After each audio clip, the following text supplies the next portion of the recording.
Welcome in, Gov fans. Robbie Lots here with Stan Painter, Carter Bales from Karns High School as the Govs make a trip over here to Knoxville to take on the Beavers.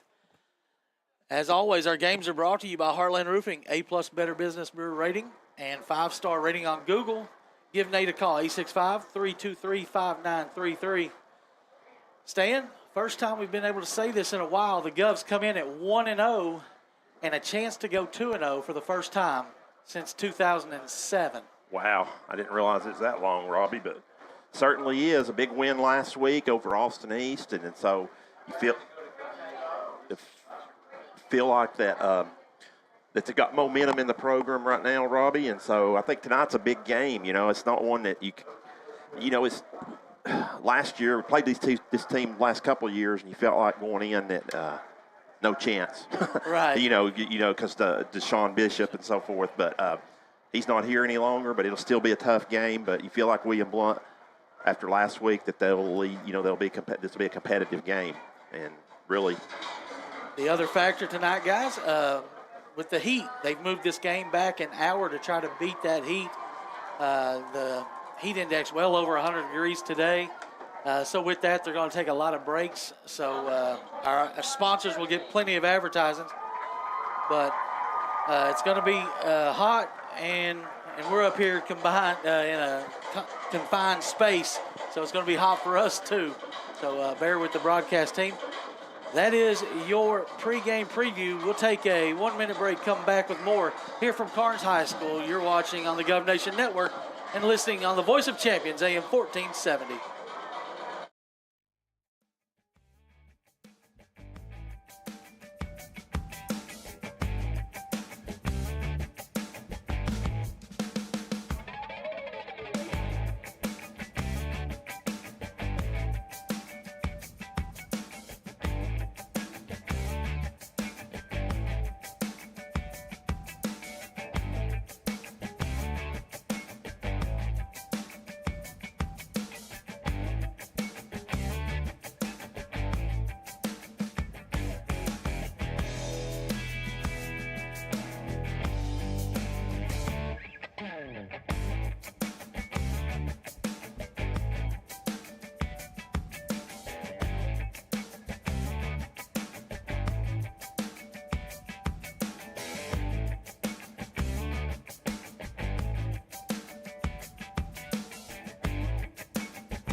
Stats from last week, Stan.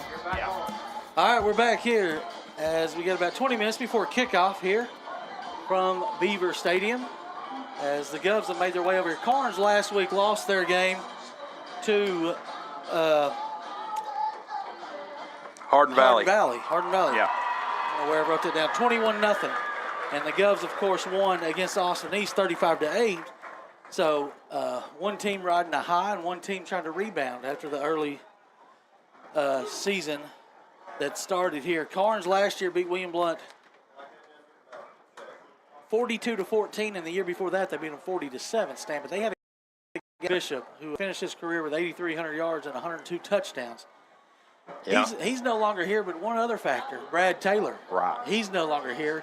He left about a month or so before the season got underway, and it's kind of put the Beavers behind the 8-ball. It is. I think it's kind of a transition time right now, Robbie, and I think it's an advantage to get them early in the season like it was Austin East as well. But, Brad Taylor, longtime coach, and was at Beard and had really good teams at Beard. He beat the 2017. Yeah, and then came over here and had good teams here at Karns. And he resigned back in June, 1st of June, and so, they kind of just promoted somebody, I think, within and going from there. But, Rob, I guess the biggest thing is you lost that leadership, but you also lost, as you said, a great athlete in Deshaun Bishop, who seemed like he scored about every time he touched the ball against us the last 2 years. Yeah, so with that, Carter, you got to think William Blount riding the high after the win last week against Austin East. Got a chance to start 2-0 and get some momentum for Coach Reeves in the second year.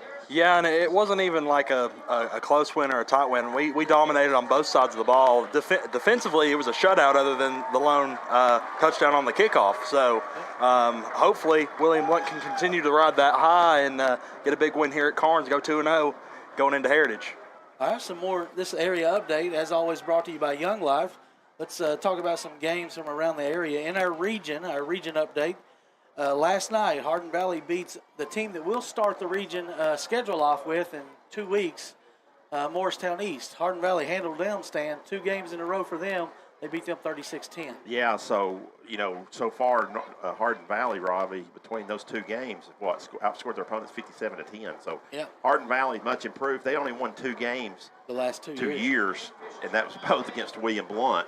So obviously they're in a very tough region, though. They better make their way early, but that not tell me, Robbie. Morristown lost to Morristown West pretty good the first week also. So that Morristown game might not be a bad game for William Blount either. We get them, as you said, here in a couple of weeks. Yep, and so the region schedule tonight, Greenville at Dobbins-Bennett. That's a 4A powerhouse versus a pretty solid 6A team right there. Greenville on the road, but Greenville's had a lot of success against Dobbins-Bennett in recent years. They have, and then, of course, Greenville was in there with Elizabethton, and they kind of traded out state tournament or state championships there for a couple of years and kind of went through a little bit of I don't want to say rebuilding, but they weren't as dominant. But so I'm interested to see how that game comes out. Dobbins-Bennett, of course, lost last week, didn't they? They started the season 0-1. They lost to Farragut or Oak Ridge? Yes, they lost. They came back, tied it up, and then Farragut with a great fade pattern with like few seconds left to win that game by 7. Sevier County at Jefferson County. Both those teams looking to be off to good starts after last week. And intriguing matchup there. I want to see what this quarterback can do against Jeff County tonight, Stan. Yeah, 5A, 6A matchup right there as well. And I think that game was 7-6 last year, Robbie. Yep, it was. It was like on the rivalry Thursday game, yeah. So I think there'll be a little bit more high scoring. Although, what Spencer Riley up at Jeff County, Robbie, he kind of keeps it basic.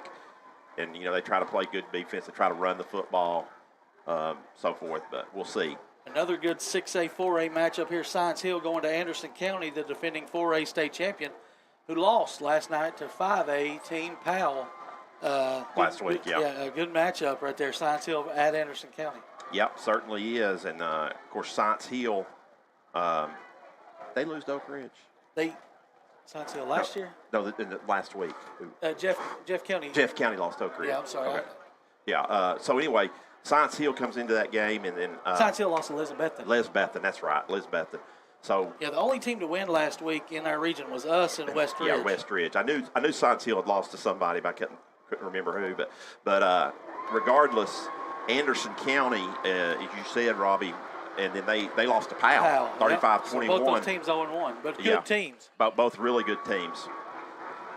West Ridge rounds out the region schedule at Daniel Boone. Expect them to get a win there. Other games we'll be keeping track of on the Gov Nation Network. Bearden travels to Alcoa. Central travels to Maryville. Eagleton goes to Scott County. Heritage at South Doyle. And Powell and Farragut should be another good matchup. We will take another 2-minute break, come back with some stats from last week's game, and give you some more preview from Karns High School. It's going to be the Govs and the Beavers.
Yeah, that's fair. All right, back here, Heartland Roofing pregame show.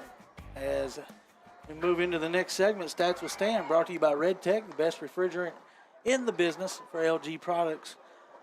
Give them a call, 983-1633. Stan, last week's Murphy Bobcat extra effort player of the game was sophomore Aiden Klein. He was wearing number 3. He'll be number 47 tonight, going with the nickname AK-47.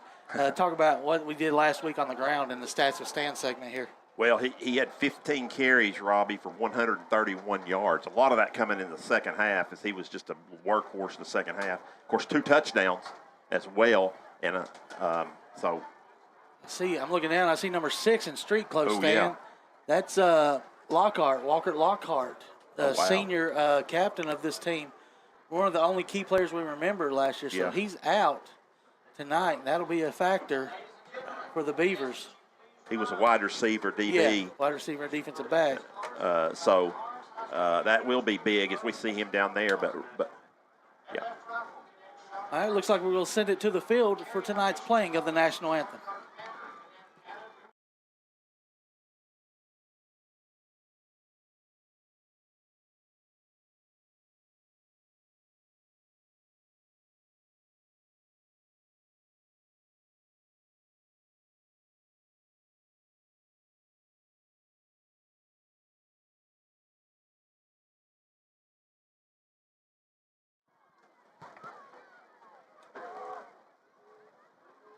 Thank you. Now the Karns High Marching Band, under the field direction of Jim Lowe Crawford, will play our national anthem.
All right, that was the playing of the national anthem tonight by the Karns High School Marching Band.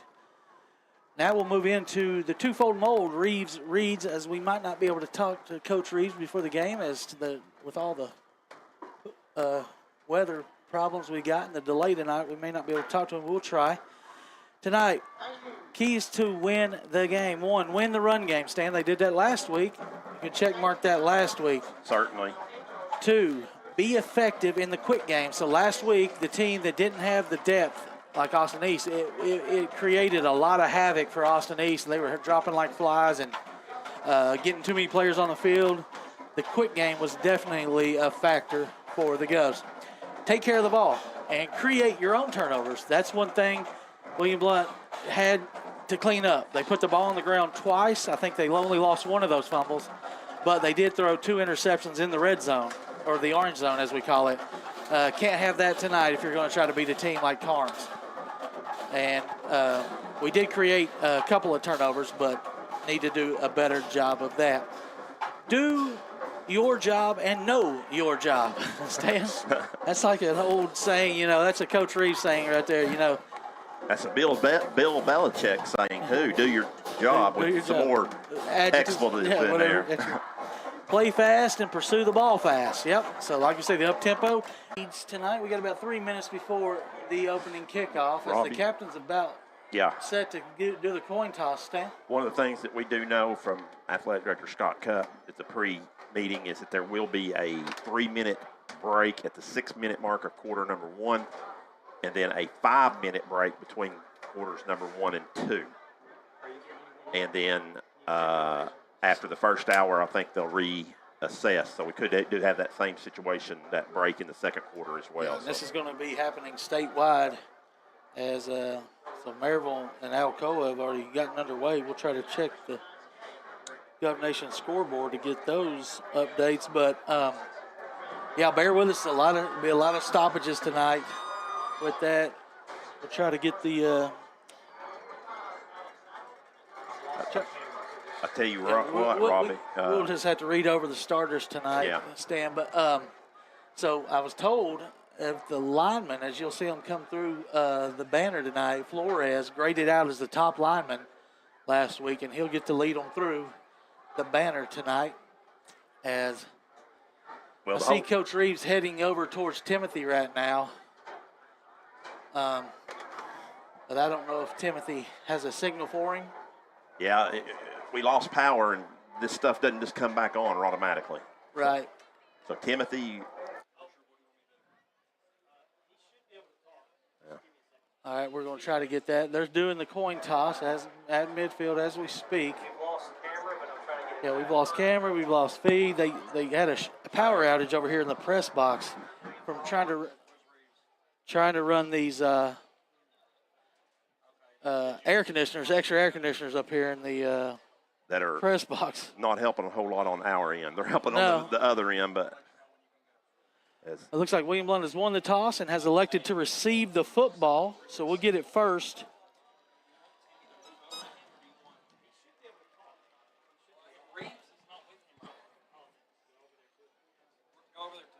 All right, so we'll get to see the offense first. I think we'll get to talk, Coach Reeves, maybe just a quick word before we get this thing kicked off. We got about 45 seconds before they need to break the banner. Yeah.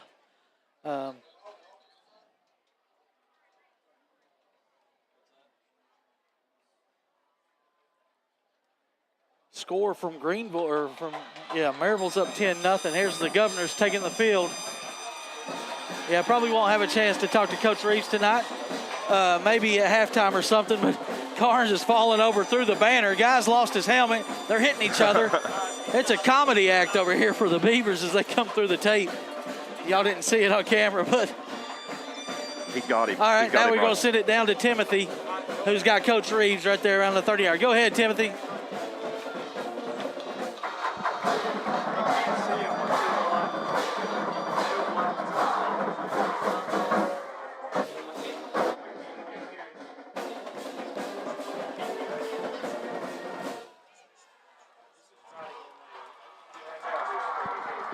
All right, looks like we may not be able to get this one. Yeah, there's too much going. We're trying to reset all this stuff.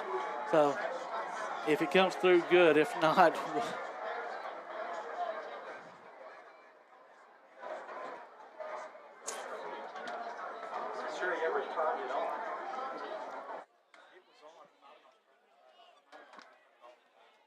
all right. So Coach Reeves has his troops ready to try to start this season 2-0. The only two times I know for sure Stan William Blount was 2-0 was 2006 and 2007. But I'm assuming one of those early 90s teams probably was that went 9-3. So the only ones I know for sure are 2006, 2007. So I don't want to misquote anything. And we know there's not been since 2007. Let Richard through here, Robbie. Correct. Kicking off for Karns will be number 2, Blake Dawson. Back to receive will be Randy Reed for the Governors.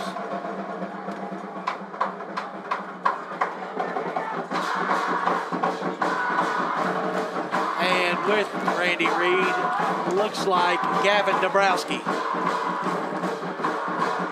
Gov's going with the Stormtrooper look tonight. And the visiting crowd is full. Oh, yeah. Students are out here. It's 80s night. The band has made the way over. And we're set for some 8 o'clock kickoff football here in East Tennessee as the sun is finally kind of setting behind the trees over there. Should cool us down quite a bit. And Dawson's kicks a squib, hits the ground, bounces high, taken by Donnelly at the 35, and down right there. Good heads-up play by Taco. Senior captain, Brett Cortez, brings his troops out in all white tonight. White pants, white helmets, white tops. Of course, black cleats for the Governors. Split tailbacks, AK-47 to the right, Darius Brooks to the left, Dabrowski right, Dabrowski left. Tied in will be Jace. It'll be a handoff. Nope, Brett keeps it. And fumbled goes the ball. nowhere. Lost a yard. Looked like he fumbled it for a second there from my angle. So he went with a big power package. Actually, they gave him no gain. He got that at the line of scrimmage, but Okay, back to the 36. So bring up 2nd and 10. as they bring in Robbie, looks like they run that 3-5, but they got like 8, 9 guys in the box. Here's Brooks straight ahead, going to get it 1 maybe 2 up to the 38. It'll bring up 3rd and long right out the gate for the Governors. First quarter first downs tonight will be brought to you by Murphy Bobcat, your extra effort excavate. Klein in motion. Cortez takes the snap, straight drop, looking to his right, throws it across the middle, caught and held on to by Dabrowski. That's Gavin Dabrowski. Give him 10, maybe 11 up to the 50. Good ball there by Brett. Saw the open guy, got it to him for a first down. That's a Murphy Bobcat first down for the Governors. They're out to midfield. 2 receivers right, split tailbacks, tied in here on the left. Cortez takes it, looking straight drop. Out pattern, going to be caught by little Dabrowski, Debo. He's going to get 9 or 10, depending Really on the close. spot. Hey, he got body slammed into the first down marker. It's going to be a yard short, I believe. Yeah. 2nd and 1. Coach Claybo can call anything from this down and distance.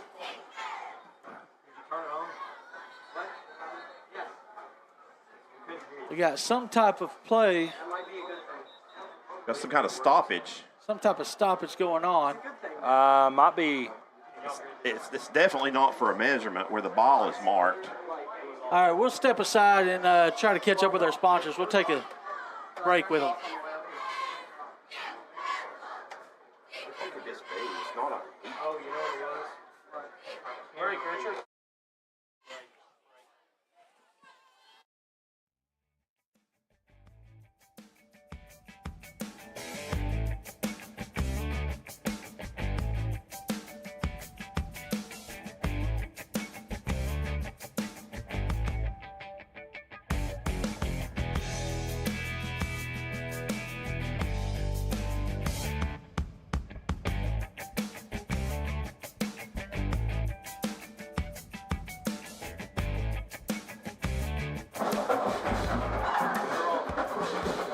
All right, so it looks like something with the clock maybe we figured out. 2nd and 1, though.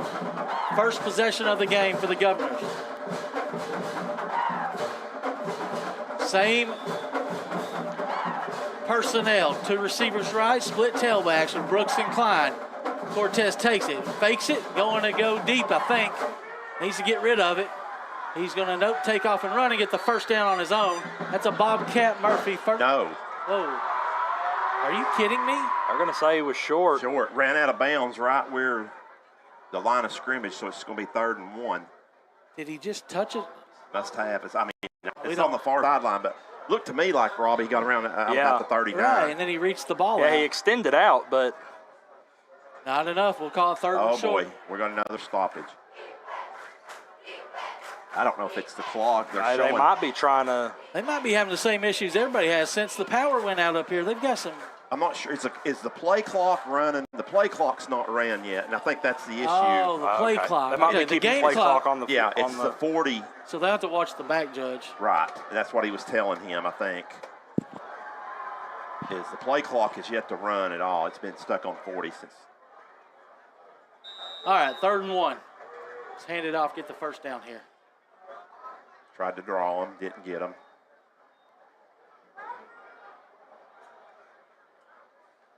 Handoff. Brooks straight ahead, gets the first down. Can he get more? He will. Inside the 30, down around the 28-yard line. Another Bobcat Murphy first down for the Govs. Big hole right there by the O-line.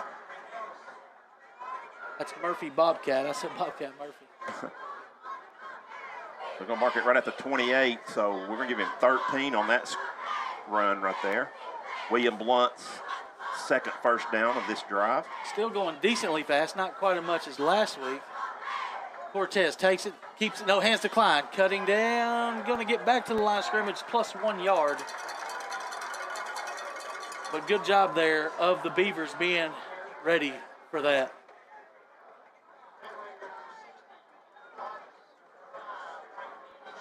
As that was Klein's first carry of the night. Klein had 15 carries last week for 131 yards. So he was the player of the game. Here's the same play. Cortez keeps it, puts his foot in the ground, makes a cut, gets close to the first down. Oh, we got a flag, a late flag coming in. Might have been a face. Yeah, His face kind of Could went be a down face into the mask. ground. Yeah, I think it has to looked be. kind of awkward. See if it's a 5 or 15 yarder.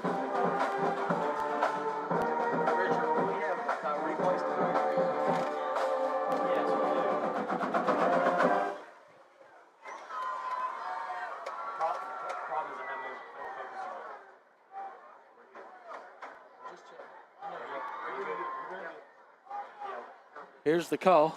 Personal foul. Face mask against the Beavers. It'll be half the distance to the goal line. And we are now in the Print FX orange zone for the first time tonight, down around the 9-yard line stand. It'll be first and goal. Ran with the twin. Still the same formation. Nope. Yeah. False start by Dabrowski in the slot. Got a little bit of a head start there. I was saying, though, Govs have kept this twin back set the entire time. Only thing they've really done is move the receivers around a little bit, which we're real heavy to the right side right now. So both teams have a penalty now. Be first and 15 against William Blount. Yeah, still no play clock in the back of the end zone, so it'll be kept on the field. Now they bring receiver right, receiver left. Still the split tailbacks. So Brooks to the left, Klein to the right from the 14-yard line. Snap taken there. Handoff Brooks straight ahead. Hits the 10 down around the 5 before he's tripped up. Getting the penalty yardage back plus some. It'll be second and goal from the 6. Brooks hitting the hole hard, today. Something nice to see is he struggled a few times last week against AE. Brooks in motion to the left. Cortez takes it. Hands to Klein. Klein will get no gain. It'll bring up third down and goal. So they've ran that little fake motion out of the backfield just to see if Karns is going to move on it. And so far, those 2 times, Karns has done a really good job. So now I think you let Cortez make a play with his feet. Give him a run-pass option here, Stan, on third down and 6. For the RPO right here. Yeah, they're stacking receivers again. Looks like to the right side. They're going to be kind of tight. Yeah, short side of the field over there. We got 8 minutes left in the first quarter. Opening drive for the Govs. Cortez keeps it, runs left, cuts in the hole, and gains 1 yard down to the 5. It'll be decision time. It'll be fourth and goal from the 5 or kick a field goal here. I think you got to get the points. You don't want to come away empty here. If it was 4th and 1 or 4th and 2, but at this point, it looks like they're going to keep the offense on the field. Clemens is a very good kicker, so it's definitely in his range. Just Coach Claybo thinks he can get this 6 points. maybe they get 3 of it. They get half of it. That's what they wanted to do right there. Now you can open up the playbook a little bit more for third and goal from the 3. It's a lot of pressure up the middle so far, Stan, from what I've seen. Nothing like Austin East gave us last week, where those reads, there'd be one guy there, but tonight there's multiple guys there. So when Brett pulls it, it's not as open as it was last week. Yeah, Karns definitely loading the box against the Govs. Third and goal from the 3. Cortez takes the snap, keeps it himself. Quarterback walks into the end zone. Touchdown, Governors! 6-0. Good play right there, Robbie. I think if they hadn't jumped, I think that Coach Reeves was calling timeout and kicking. Field goal. I believe you're right, Stan. He got the point, or he got the jump and got it to the 3. They felt really good about that, and Cortez basically walked into the end zone. Yeah, Brad, a big body. If you get it close to the goal line, you best bet he's more than likely going to keep the ball. 5-minute drive.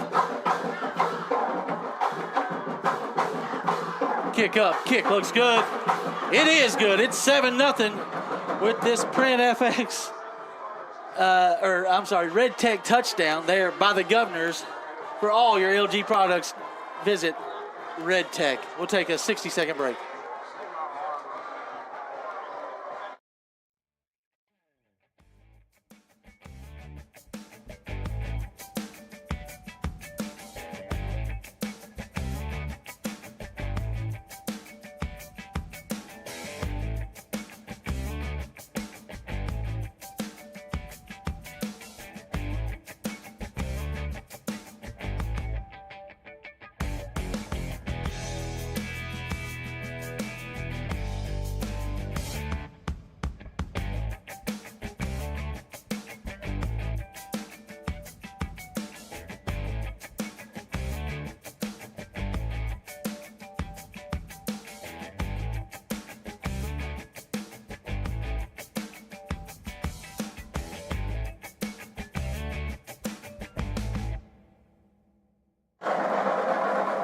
All right, we're set for the Anywhere Movers kickoff. Give Alvin Jeanette a call for all your moving needs. 865-235-4108. Moving right to left here on AM 1470, the voice of champions. The Govs will kick it to the Beavers to give them their first opportunity with the ball. Pooch going to hit the ground, maybe. Nope, going to be fielded nicely at the 25-yard line. Now reversing fielding, going down there. Couldn't get the number. It might have been 25, Stan. Can't tell. Is it Pickett? Yes. 20. 20. Yeah. 20. A lot of running. That'll be Levi Williams, sophomore. A lot of dancing right there, Robbie, and good job by William Blount as they were able to cover that kick pretty good. I think what he get about 3-4 yards on the actual return. Quarterback for the Beavers will be Carson Paul. He's a junior, 5'7", a little small, but very quick, weighing 160 pounds. Tailback to his left will be Douglas Turner. Two receivers right, one left. Handoff running right is Turner. Going to get wide, and William Lowe with another TFL. This time it is Witherspoon. And starting the game right, just like last week, the Governors swarming to those stretch plays. Yeah, this defense has been a run-stopping machine so far. A whole lot of TFLs, a whole lot of stops right at the line of scrimmage. Logan Witherspoon. I saw somebody, Witherspoon made a comment, might be his father, on the road listening tonight on the Gov Nation Network. I saw some post on Facebook saying, will the Gov Nation be live? Well, they will. Every time the Govs are in action, as long as we got power. Second down and 5. Paul in the gun. Takes the snap, rolling to his left, throws it out there to number 21, who's going to get some of the yardage back. 27, I believe, Robbie, is it? Was it 27? Austin Fan. Check it. Make sure, Stan. Yeah, 27. Okay, so 27. Austin He only Fan. got 3 yards, so it's going to be up a third and still 11 yards to go for. Chance to get off the field early with a 3 and out. And once again, the gang tackle there by the Governors. Crowd on their feet away on the away sidelines. Two receivers right, one left. They got an H-back standing behind the line of scrimmage. That's number 4, Jay Alsup. It'll be a straight drop for Paul. Throwing it wide open, number 12. We got to get to the ball. We will, but not before he gets the first down. No, he's got to get to the 39 stand. It's going to be really, really short. And that's a 4th and a half a ball.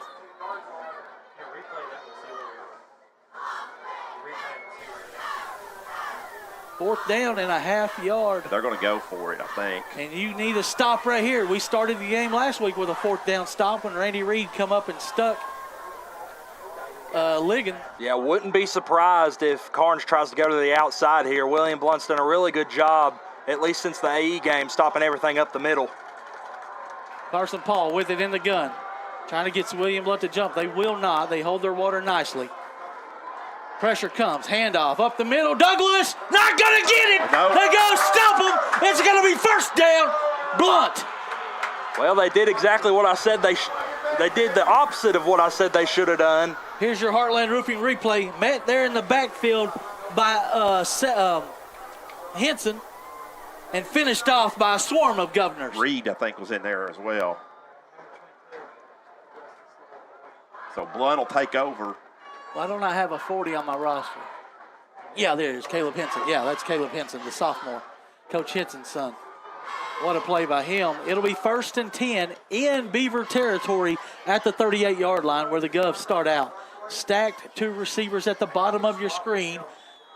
That looks like Dabrowski and Stewart. Lone tight end to the right. Split tailbacks, Brooks and Klein. Ball on the ground. boy. Cortez gets it. He's going to chuck Got a it. man open. Wide open is Dabrowski. Can he catch it? He can. Oh, he stepped 1 up. foot was inbounds, so it should be a catch at the 1 yard line. At the 2 yard line, actually. That's a Murphy Bobcat first down. Cortez just picks it up and flings it. Dabrowski could have, had his left foot inbounds as he caught it. It'll be 1st and goal inside the Print FX orange zone.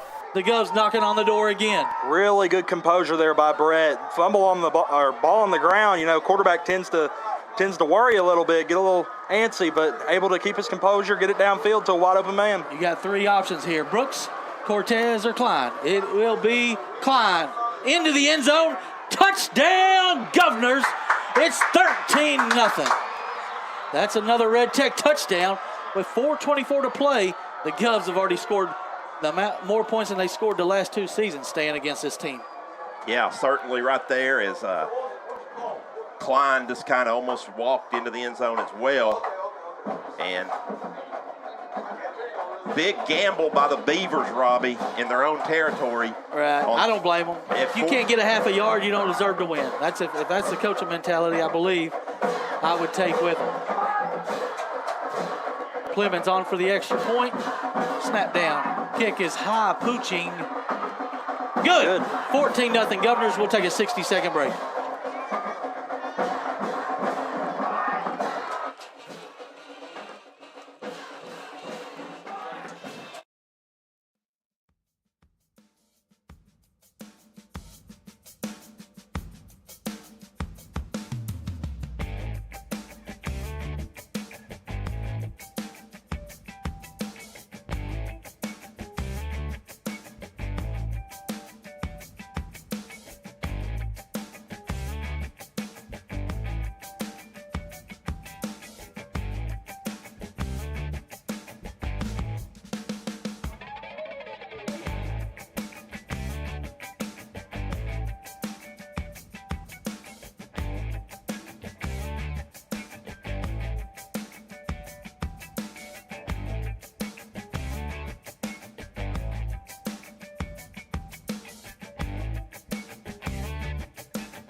Back with the Anywhere Movers kickoff. William Blount 2 for 2 on drives. He just had 12 guys in formation.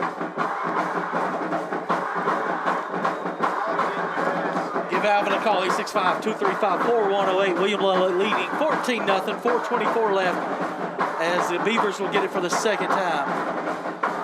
Another pooch, even shorter this time. Fair caught by number 12, I believe. Is that 12? 22, maybe. 22.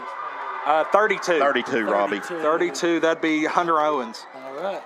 So Good heads-up play by him. it's certainly a good play by him, Robbie, because they're going to get They're field going to get there position. quick. You know, the defense is bearing down on you quick. But they're going to get there at the 37-yard line. So that's where they turned it over on downs on the previous. So 12 is in. That's Jake Helton. He's a wide receiver down here at the bottom of the screen now. 24, Eldridge was a little heated there a second ago, but he's in at the slot. Turner is the tailback.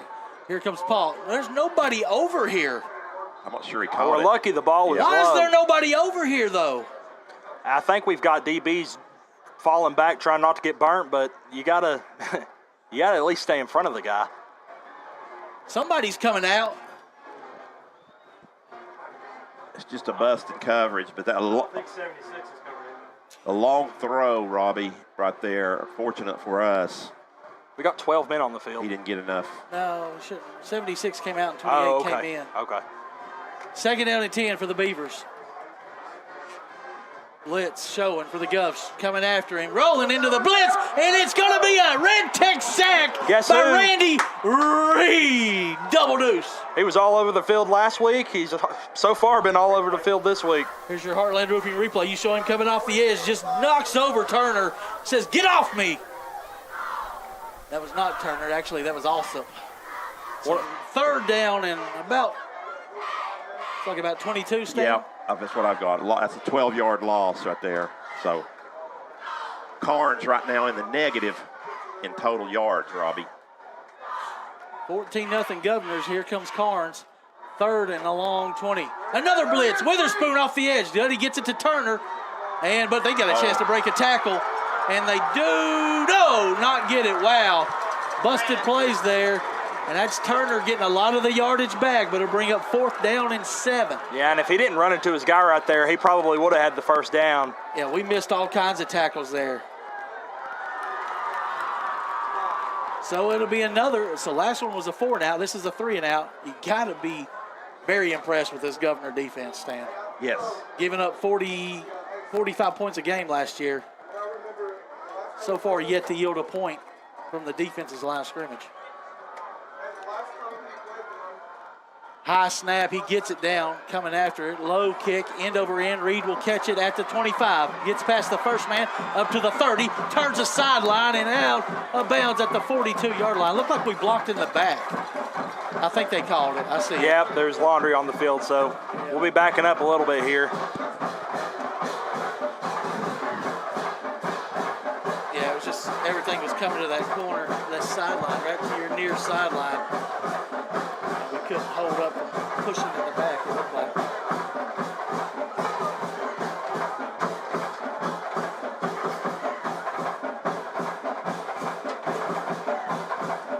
What is he doing? It's like he had to go stand way back out there in the open and make this call. He just wants to make sure everybody sees it.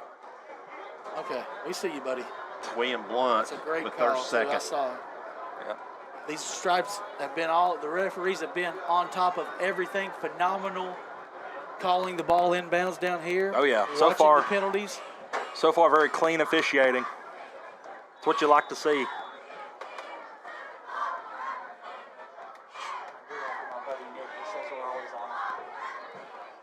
Two receivers rise, split tailback, same formation. Play here over the top. It's Jace at the 40, 45, 50, 45, and down around the 41-yard line.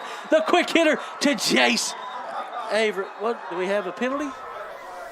Oh, man. See what it is. Jace Air it with the big catch, but it's going to probably be brought back. They've got laundry on the field.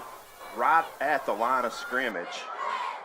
That was a quick play. Hands to the face or holding or something. I missed the replay there.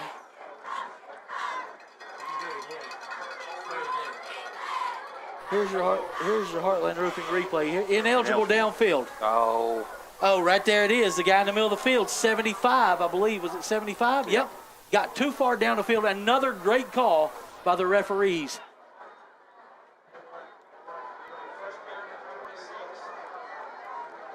So third penalty against the Governors. 1st and 15. Man, what a good play there called by Coach Claybo. We look to that later on if you get in a situation. Cortez, hands the Klein. No, kept it. Flip it out to Brooks on the edge. Gets good positive yardage. Got the penalty yardage back, plus 1 or 2. A little triple option look there to the old Nebraska Cornhusker look. Yeah, good to see. I think every play really for Cortez has 3 options. So you can pretty much call triple option. He has the throw option at the end of all of them too. 2nd down and 9. So we give him 6. Cortez straight drop, looking to his right. Steps up in the pocket. Needs to get Now out of avoids there. a tackle. Now he's getting hit from behind. No, he gets rid of it. Got a man. It's Gavin Dabrowski. No, it's Hunter. Oh, he caught it. Clark. It's going to be Grant Clark. Garrett Clark. Touchdown. Wow. I don't know who that was going to, but we'll 68 take yards. it regardless. Wow. And he had to fight for that ball. Oh, my Garrett Clark. He just took it from him. As you see Cortez, good pocket presence, steps up, and Blount gets hit from behind as he gets rid of it just in time. And then you watch Garrett Clark just give me that ball. I want it more than you do. And get off me to the end zone, 20 more yards. Touchdown, Governors. It's 20-0. 1:56 left in the first quarter. And that's another Red Tech touchdown already.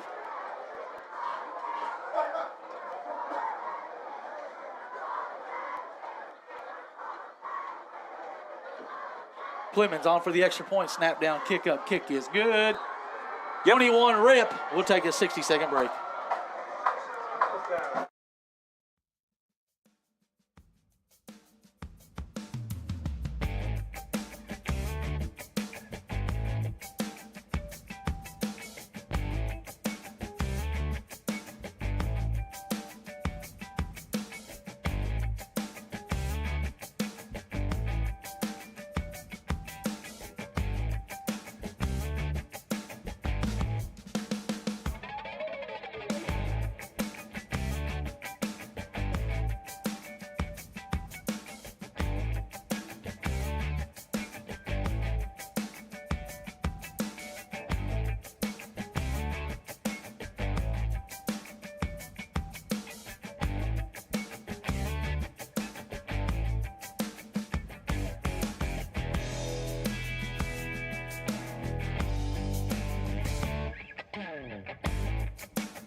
Explain that.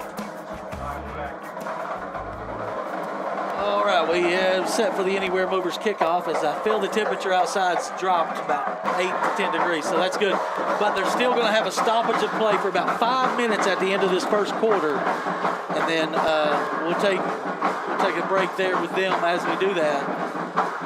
So we're still in the first quarter with 1:30 or 1:56. That ball's going to hit the ground. Still on the ground. Who's going to get it? The Beavers falls do. down on it. Back at the 17-yard line.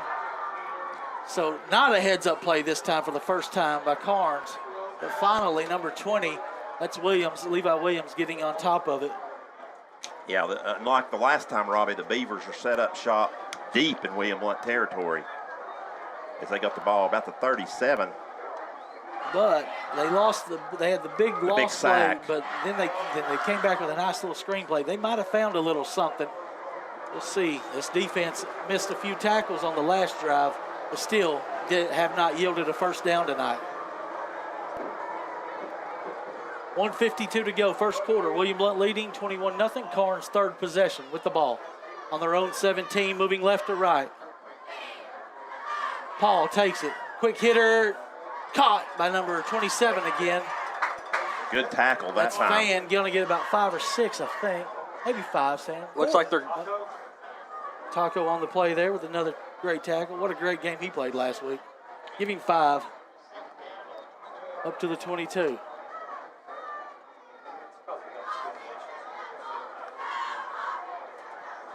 Two receivers right. one left, single tailback. I believe that's a different number. No, it is. It's Douglas. Out pattern going to be caught this time by number 29, but He's short. right at it. Well, maybe. Maybe a yard shorter, right at the spot. Got to get to the They're giving it to 27. him. First down, their first down of the night for the Beavers. Yeah, Karns looks like they're going to be doing a lot of little dump offs here and there.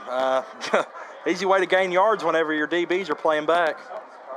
Well, actually, yeah, and they're in the negative in the running, so and down 21-0. They kind of had to just go to the passing game, all-out passing game. Handoff to number 1, running left, cuts up nicely in the hole, but William Lunt's there. It was Kareem Ellis, and I don't know if Paul was expecting to give him that or not. I don't think so. He didn't look like he was. Because he looked like he was going to keep running, and he said, whoa, where's the ball? So that'll make it 2nd and 9, gained a yard on the play. Ellis, senior tailback. He looked like he's pretty fast running there to the left. Not quite as fast as number 8 last year, who's out for a few months, I heard. Yeah, broken foot or ankle or something like that. So for the Volunteers, Deshaun Bishop will not play. Rolling to his right. Carson Paul's got a man in the flat. It's going to be caught, but hit immediately. And what a way to hold on to the ball right there. Number 17. 17. Looks like Craig For them, it was Simon Tutu. But it was Ethan Sellers laying the lumber, the junior defensive back. With 5 seconds left, 4 seconds left, they will not get a play off here. So now the clock's, now it's at zeros. Okay, stopped in 3 seconds. All right, it looks like we're going to take a 5-minute break, guys, here because of the heat index and everything. We'll be back here to start the second quarter. Your Govs leading 21-0. Karns with the ball.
All right, back here for, what is it, third down, Stan?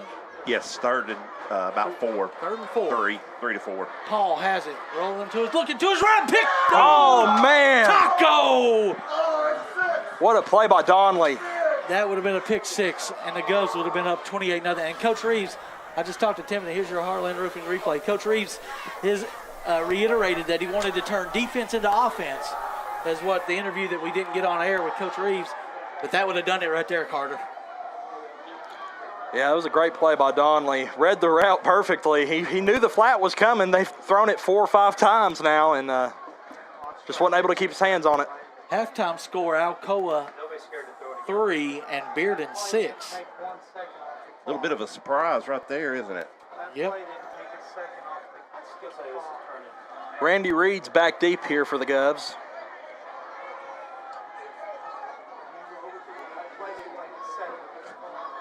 Yeah, they didn't start their play clock, or the game clock. Still says 12 minutes. That's the problem that they've got now. Yeah, they're going to get about 3 or 4 seconds off, I think, Robbie. Or should. He's telling him to run it. There it runs. Yeah, probably took about 3 or 4. They took it down 5, Yeah, that's 11:55. But when you're up 21-0, they let them run it all the way down, right? Another score from Scott County, 7 Highlanders on top of Eagleton College Career, whatever. College and Career Academy. Yep. South Doyle beating Heritage 14-7 after their loss last week. It's a little bit of a shocker to me. I thought Heritage would win that game. 4th and they 4 may. punting formation. Low snaps, going to be fielded nice, and a good kick. Driving Reed back, and fair caught. Oh, He boy. muffed it. He was able to He get got on it. back on top of it. Those are the breaks that we didn't have last year. Yeah. But it did, flipping the field right there, all the way back to the 15-yard line is where William will take it. But I think he probably caught it about the 25 stand. Yeah, and I'm figuring that up. I'm going to give him a right out a little over 40 yards, Robbie. Yeah, so And then a negative 10 on the return. maybe something for Reed to look at. Back up a little bit. You're not going up against Austin East. Their punter really couldn't get all that much on it. This guy, Blake Dawson, he can kick the ball.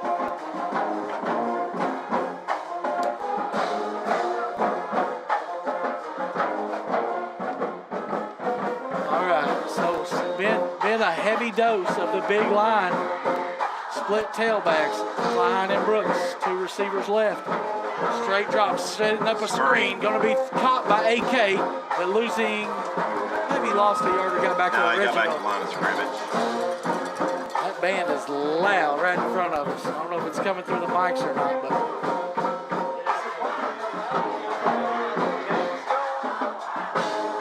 Stewart goes wide right. And I believe it's Clark wide left. Handoff to Brooks, running right. Tries to get a block, goes wide, and gets a few up to the 20-yard line. No, 18-yard line. So only really about 2 yards on that, Robbie. So bring up a 3rd and long for the Govs. So Yeah, looking to be 3rd and about 8. Daniel Boone leading West Ridge 12-10. That's a little shocker. Anderson County 3-0. And Dobbins Bennett leads Greenville 14-7. Wow. 3rd down and long for Cortez. Gets 5 free ones right. Oh, didn't they're call going to say, No, they lined up. They're lined up way back. yeah. Didn't get him in. See what Coach Claybo calls here. Timeout. Call timeout. This first timeout is going to be brought to you by Trinity Chiropractor, where you can get your life forces opened up with Dr. Evan Butcher. 60-second break.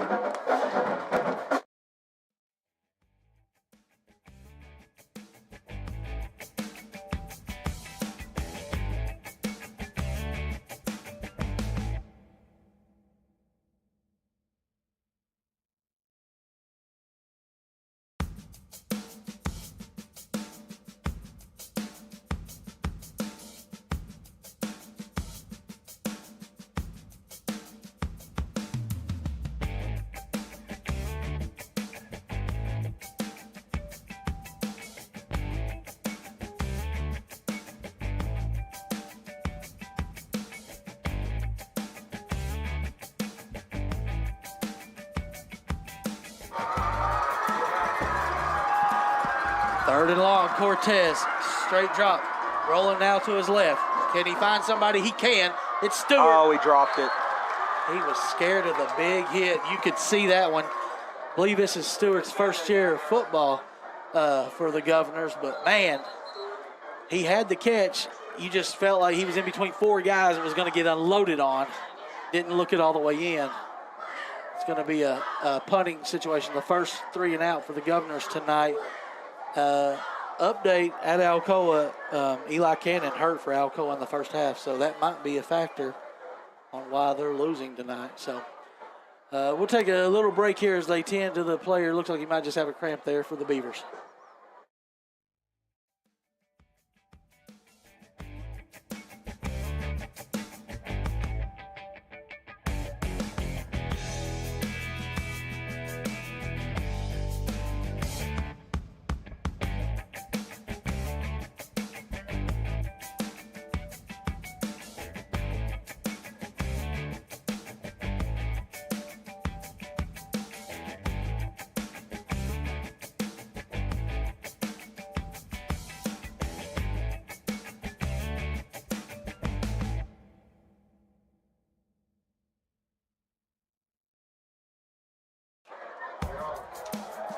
All right, first time we'll get to see the punt from Cortez, unless it's a bad snap. Back to receive for the Beavers. Good snap. Cortez gets it away. End over end kick going to be taken at the 40. Oh, no. He didn't need to do that. No. It took a Karns bounce back to the 43. Nobody touched it, but a heads-up play there. Securing it for the Beavers was Huckleby. Pretty good punt right there, Robbie. 42 on the punt for Cortez, and we'll give him 2 on the return. Yeah, just on the bounce. Just on the bounce, but Sorry. because it was fielded. Still 1 first down for the Karns, Stan. That is correct. We have 11:05 left in the second quarter. William Blount leading 21-0. Beavers have their best field position of the night, though, starting at the 42-yard line. 2 receivers left, 1 right. Turner is the tailback. Robbie, I just saw a lot in the background. That's all we need tonight, isn't it? Right, Turner straight ahead, going to get good yardage there on first down. Still on his feet, pulling tacklers up near midfield. Really strong run right there. Turner's a big kid, 6 foot, 185. 7 yards that will give him. I saw it. I just saw it, Stan. That's some heat. Yeah, it's a long ways off too. So they did say a chance of storms later, but We got an 8 o'clock kickoff. We can't have storms, guys. All right, they'll flip Turner to the left now of Paul. Handoff, no play actions. Stock grab. Oh, he dropped it, or did he fumble? No, but it's got to be incomplete. Yeah. He never had possession Never of the ball. put it away. Good hit there again by Taco, right on top of it. Here's your instant replay as you see Fan try to put it away, but he never secured it. Met him right at the same. And it would have been enough for a first down, but now it's going to bring you up 3rd down and 3. Probably 4 down territory. yeah, I would think, barring like a big loss or something here, or penalty. Yeah, I need a TFL. Maybe show a little blitz here.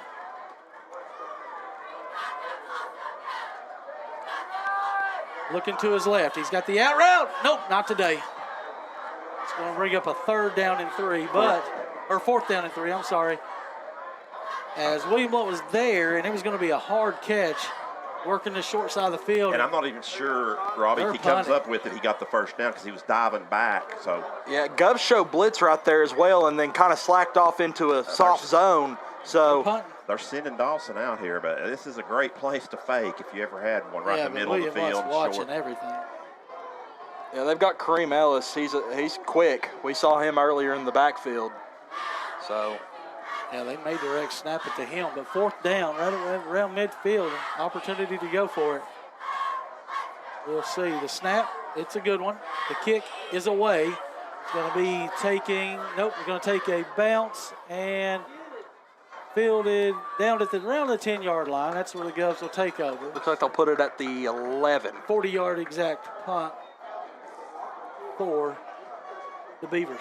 Yep. William Blount will take over there, as they had their first drive on the last possession was a 3-and-out for the first time tonight. And last week we didn't have a punt either, right? We were supposed to have a punt. But he ran. Yeah, right. We did not So punt we never last punted last week, so we've.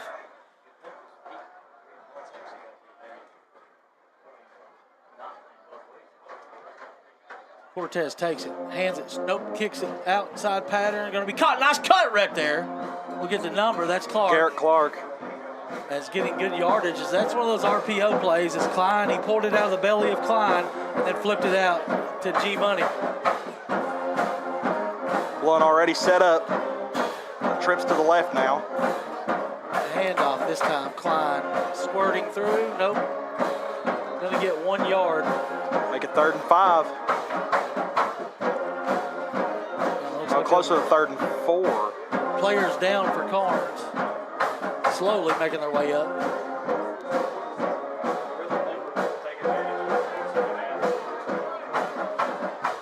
They got too many players on the field. Yep, we got Guy him. wasn't off. Yep, free play. Take a shot, and he will, and it'll be incomplete. That'll be a first down for the Governors, as the guy. Number 60, Robbie. But Stan, here's what I also want to say. William Blount substituted. They brought Brooks in for Klein. The referee then should have went and held the ball, right? And let them substitute. They ran 45 on. Yeah. So I don't. So Yeah, but 60 still had plenty of time to get off, Robbie. He was kind of just loafing, getting off. But, yeah, I guess they should have held it, but Yeah, illegal participation. that's going to be 15. So that's a big one, Robbie. That's not the 5-yard. That'll put us out to the 32-yard line. And it'll be a second quarter first down brought to you by Bowen Door, making your first best impression. Blount trips to the right again. Cortez takes it. Hands to Brooks. Cuts nicely. Still on his feet. Getting close to a first down. Darius Brooks comes in a little banged up. He's got a foot injury. And that's enough for a first down. Give him 10 right at the spot. And William Blount quickly moving. Handoff. Brooks again. Power. Football. Still on his feet. Darius lost. Oh, he spun out of the tackle. I thought he lost the ball. He did. He did back here. Or, well, no, that's not. They've wrestled Slusher's helmet off back here. Right here. No, he didn't. I thought the guy took it out of his hand. He did not. That was a. Well, no. He don't have to come out when the guy took his helmet. Well, there's a penalty. I'm not sure what the penalty. Right, that's what I'm saying. Slusher doesn't have to come out unless he was. It's going to be a post-play first down. So William's going to get the yardage down to the 34-yard line. And then it'll bring up a 1st and 10 after they mark it off 15 yards. If it's. Depends on who it is here. So 26 on the run for Brooks. But I saw multiple players. Dead ball, unsportsmanlike on William Blount. Blount. So that's where Slusher got his helmet thrown off. He's going to have to come out, but still enough for a first down. So it'll be 1st and 10 at the 49-yard line. A Bowen Door service first down for the Governors after the big run by Darius Brooks.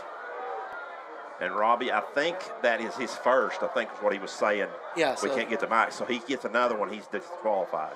But now they get it. Yeah, it's first down. No, there's another penalty flag. They just hadn't picked it up. Oh. Well, I think we're ready to play football, guys. Brett's talking to the white hat. I'm not entirely sure what that's about, but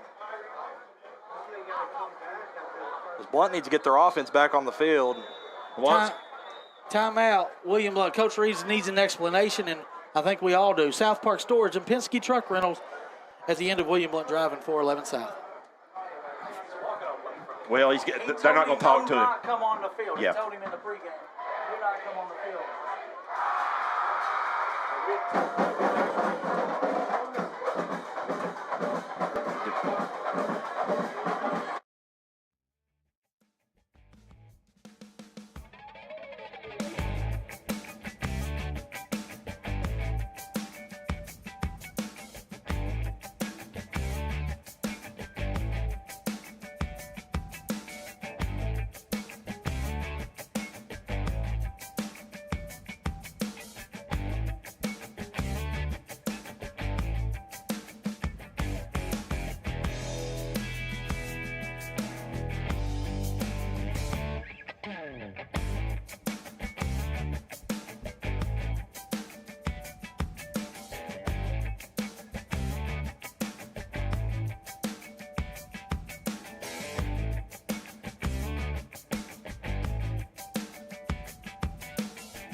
All right, 1st and 10 for the Govs. Darius to the right. Straight drop for Cortez. Looking to his right. Got a man on the pass. Caught by Stewart going backwards. Now forward at the 25, 35, down to the 30. 1st down. And Hunter Stewart made sure to see that one in. Wasn't going to drop another. What a great kick there. And make this man move, miss, and then get straight upfield. So another Bowen Door Service 1st down. William Blount knocking on the door of the orange zone again. 8:46 to go, and the Govs lead 21-0. Looking for more. Klein to his left, stop route, drop. Oh, man. Is that Clark? Looked to be pretty good defense right there. I think the ball might have been tipped.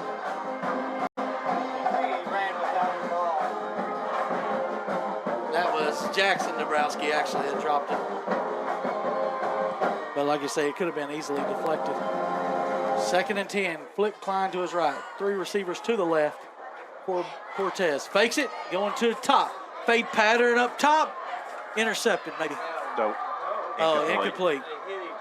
2 guys in contention for an interception there as Brett overthrew Yeah, I think Stewart. he had the play to Clark. I think Yeah, would've- he wanted to fake that. But their 2 guys did come kind of up a little bit there, as you see on the replay. Maybe would have had a better shot at the underneath guy. I think that's the older Dabrowski. 80s Dabrowski. So they'll split the formation over here to the Or right. the younger 3rd down and Jackson. 10. Jackson. Yeah. You need some type of positive play here to possibly go forward or bring the kicking team out. Rolling to his right is Brett. Out route, going to be Oh, through the high, hands too of high. Garrett. Had him. That's a tough throw on the run, though, going across your body like that. So 4th down here, 4th and 10. I don't really think, Robbie, they're in Plemons. They're a little bit too far out for Plemons. 45. Would that be a 45-yarder? Yeah, so I think you're just going to go for it right here and try Try to draw him. Yeah, they're going to bring in Brooks. Try to draw him first.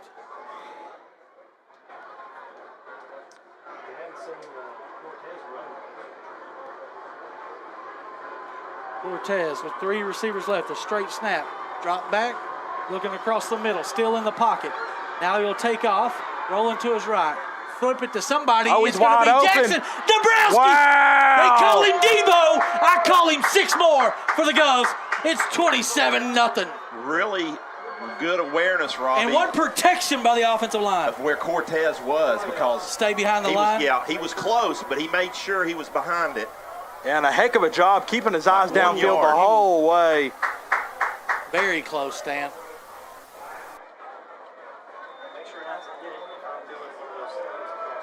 That's another Red Tech touchdown. And the extra point for Plemons to put this thing up to 28-0.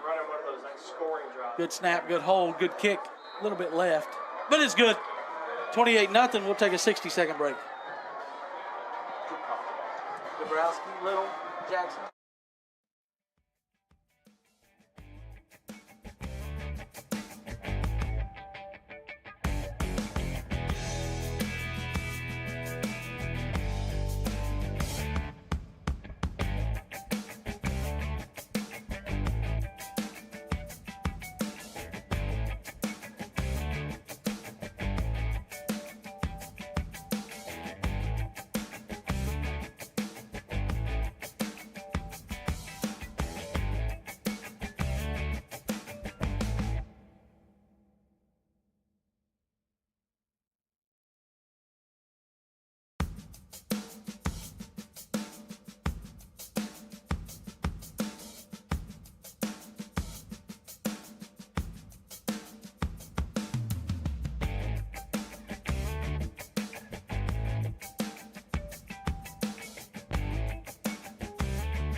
$8:16 to go as William Blount converts the 4th down and 10.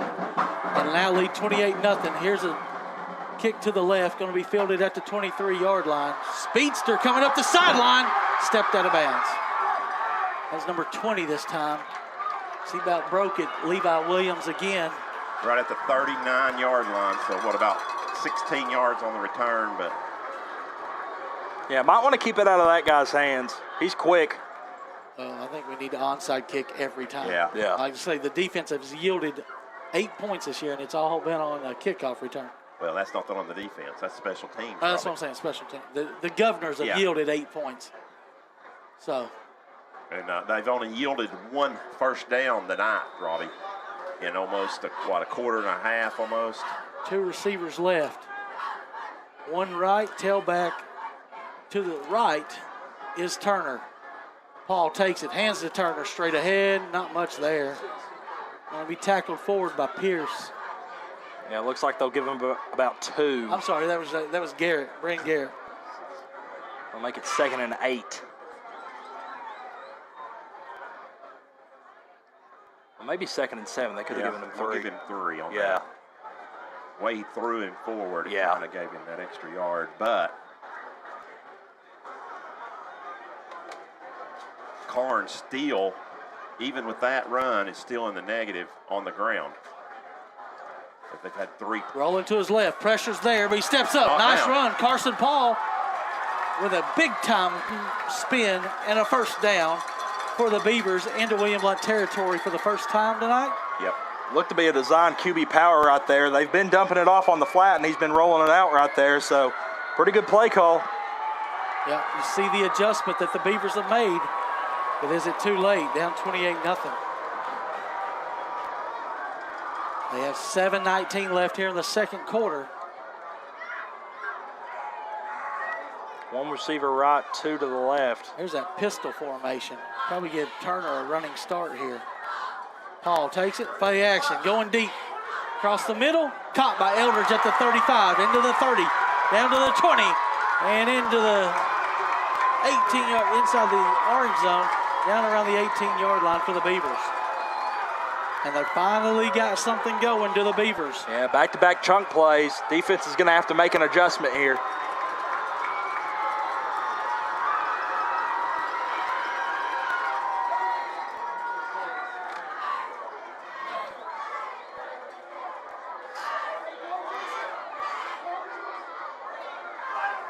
Paul brings his troops up. Blitz coming for the Governors. Handoff. Turner running left. Gets the edge. And into the end zone, I believe he will be. It's 18 yards. Almost untouched. As good sealed blocking on the edge. And turning it up was Turner. It's 28-6.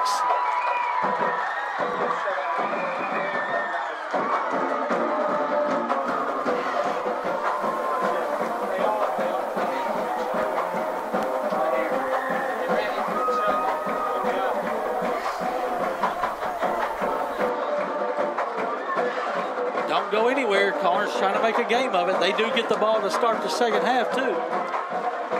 Governors are going to have to keep their foot to the floor offensively. Running somebody on late. Extra point up. Extra point is low and good. 28-7. We'll take a short break.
William Blount's got the hands team out there ready to expect an onside kick. 6:25 to go in the second quarter. They kick it deep. William Blount's going to have to get on a retreat.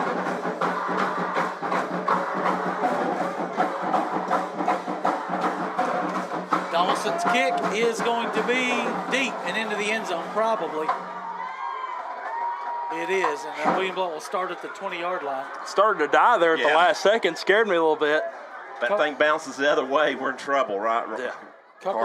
Couple of scores from around the area. As didn't mention, Jeff County is now on top of Sevier County, 26-7, and so Dobbins Bennett leads Greenville 14-7, and West Ridge now on top of Daniel Boone, 26-12. 6:24 to go here in the second quarter. As Karns just got their first score. It's now William Blount 28, Karns 7, moving left to right. We need a long drive right here with points, Robbie. Handoff to Klein. Not much up the middle tonight. Karns has done a lot better job than Austin East did. Yeah, Darius Brooks had a few that he broke loose on, but other than that, there hadn't really been a whole lot. And the number one team in 6A, Oakland, getting beat up in Indiana, 28-10. A little bit of surprise there. Handoff to Big hole. Klein. Here we go. First down possibility at the 30. I think he got it. That's all he had to do was to get to the 30. Yep. First down run by AK-47. Aiden Klein, he was your player of the game last week. They'll move him down to about the 30.5-yard mark here. It's a bow and door service first down. The 12th of the game for the Govs. And free 5 yards there by the move nose them up. tackle. And to 3, I think Karns now on 3 or 4 stand. On the penalties? First downs. Yes, I'm sorry. Yeah, they have 4. They got 3 on that drive, Robbie. And that is their 4th penalty. Well, make that make sense. The ball was at the 30.5, and now it's right behind the line at the 35. Yeah, they just want to make it. They've got the down markers there. Kept it this time. Cortez, RPO, going to get first down yardage at the 41. That's a bow and door service first down as he pulled it out of the belly of AK. Good decision there by Brett. You know he's got a lot going on in his head running an offense like this.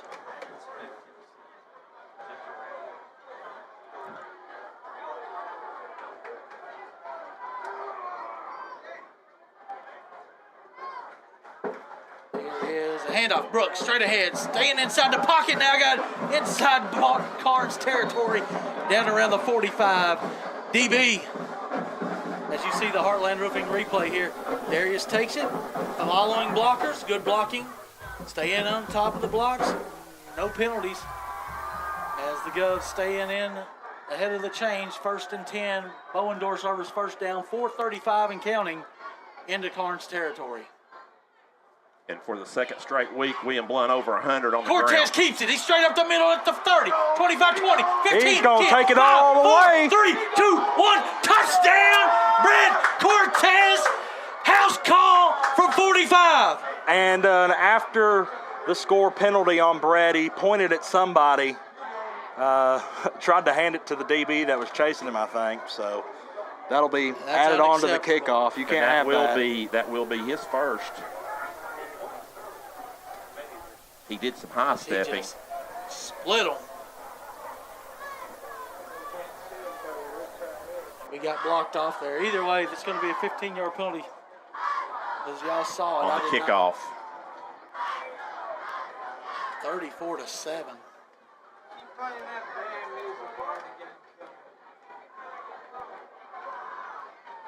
That's a Red Tech touchdown by the senior quarterback.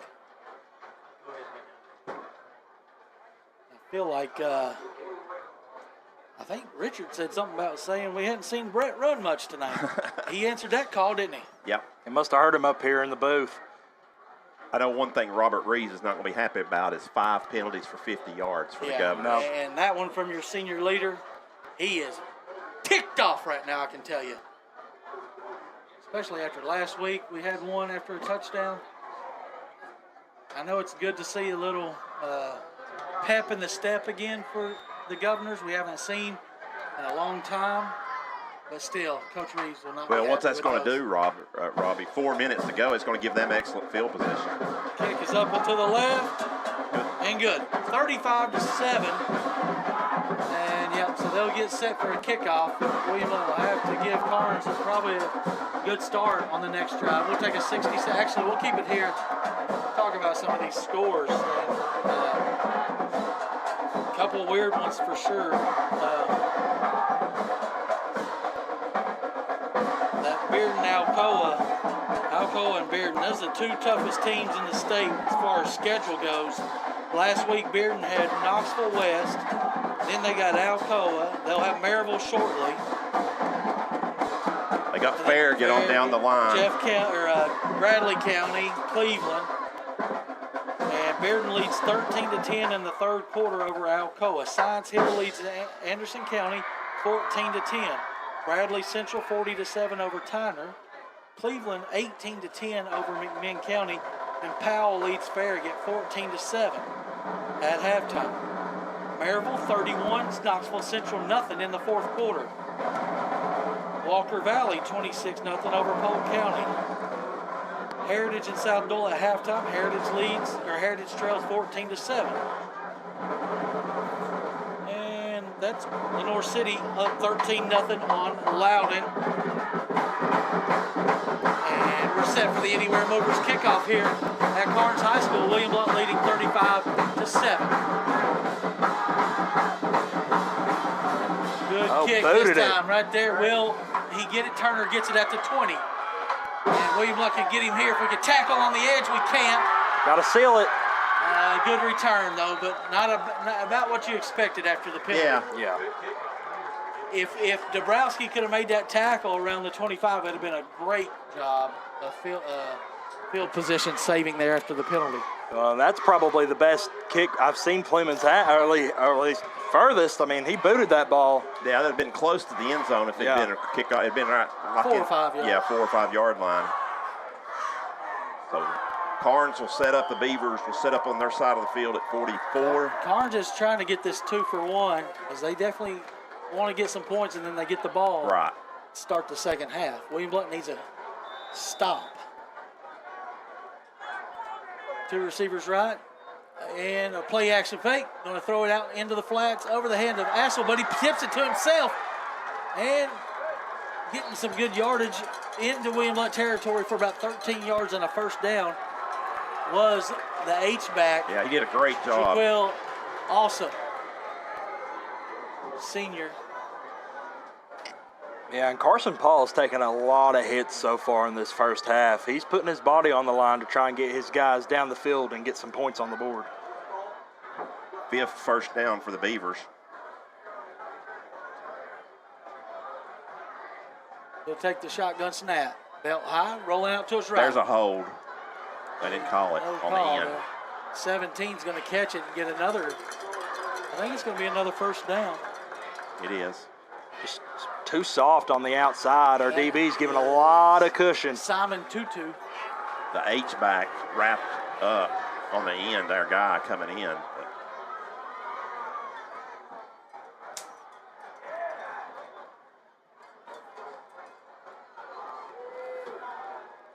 Finally a spark in this Karns offense.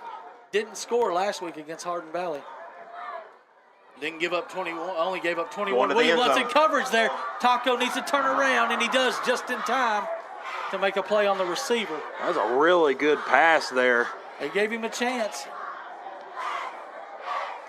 As he in target, I think I remember that. 49 or 40? Yeah, 49. I believe it was Evans last year. No, Duke. Gavin Duke, yep.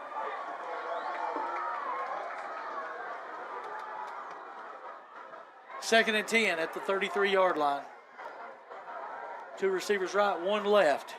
Tailback is Turner, standing to the left of Paul. He'll take the shotgun snap. Hand to Turner. tiptoeing through the line, getting 3 or 4, maybe just 2, Stan. Yeah, just a couple down to the 31.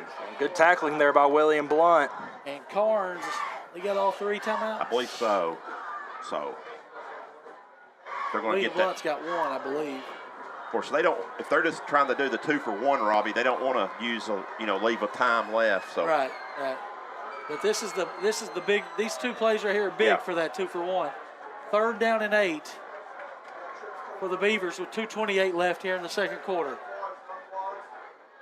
Trips to the right. Tailback is actually going to be Alsop this time. He wasn't set. Out pattern, going to be caught by number 27. Going to be 4th down and about 2. Oh, he's still walking. He's down to the 19. It's going to be 4th 24. and 1. Or the 24. yeah. I thought he was definitely out of bounds. Well short of that. 4th and 1. Got to get to the 27 with the catch there. Fan. That's a few for him. It's 4th down and 1. Shit, they're going under center. Probably a sneak here. Gets it. And the sneak is good for a 1st down. Down to the 22-yard line. Give him 2 for Carson Paul. And another 1st down as they'll reset the chains. Once again, a catch in the flat made that possible.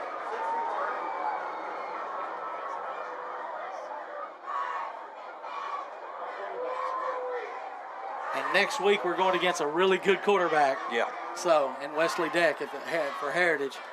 So they'll see something on film with these defensive backs. That's a false start.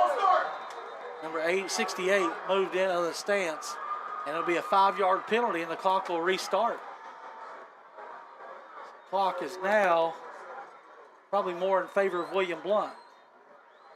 55 limping off the field here for Karns. That is Keegan Tiefteller. Actually, Robbie, they did. Oh, there they wind it. Okay. No. Yeah, he went. He Oh, wound no, it. Yeah. The clock has a glitch in it. Okay. It'll take like 2 or 3 seconds off at a time. Turner to the right of Paul. Shotgun snap. Looking to his left. Straight Fan. drop. He's looking for Fan. Stop route coming back. Can we get to him? We can. Big sack. Going down. Who is that? That's Bryn Garrett.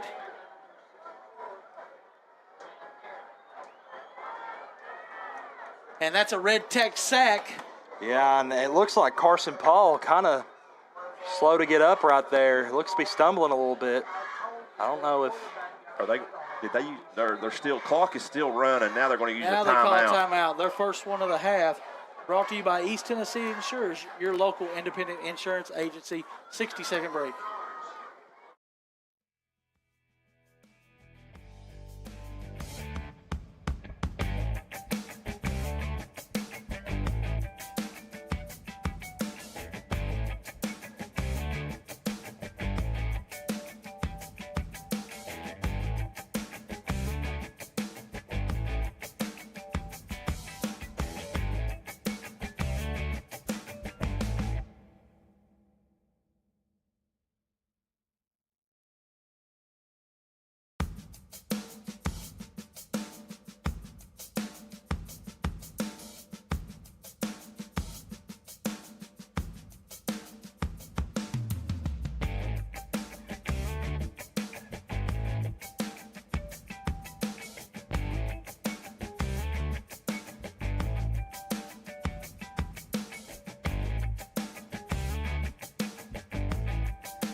All right, it is second down, and what do you got, 20 I got or about 18? 20. I got that right Okay, at 20 to go. Second and 20. Rolling out right, throwing back Throw left. back William Blunt's screen. there. It's not going to happen. Look at your boy, 54. 54. Blew that up, Robbie. It's a throwback screen, and he read That's it. Tristan Query. He read that all the way, and now they're out of field goal range. They're out of every range. It's third down and what, about 25, 23? Yeah, man, the clock ticks under 35 when they come to the line of scrimmage. I don't know why they don't use another timeout.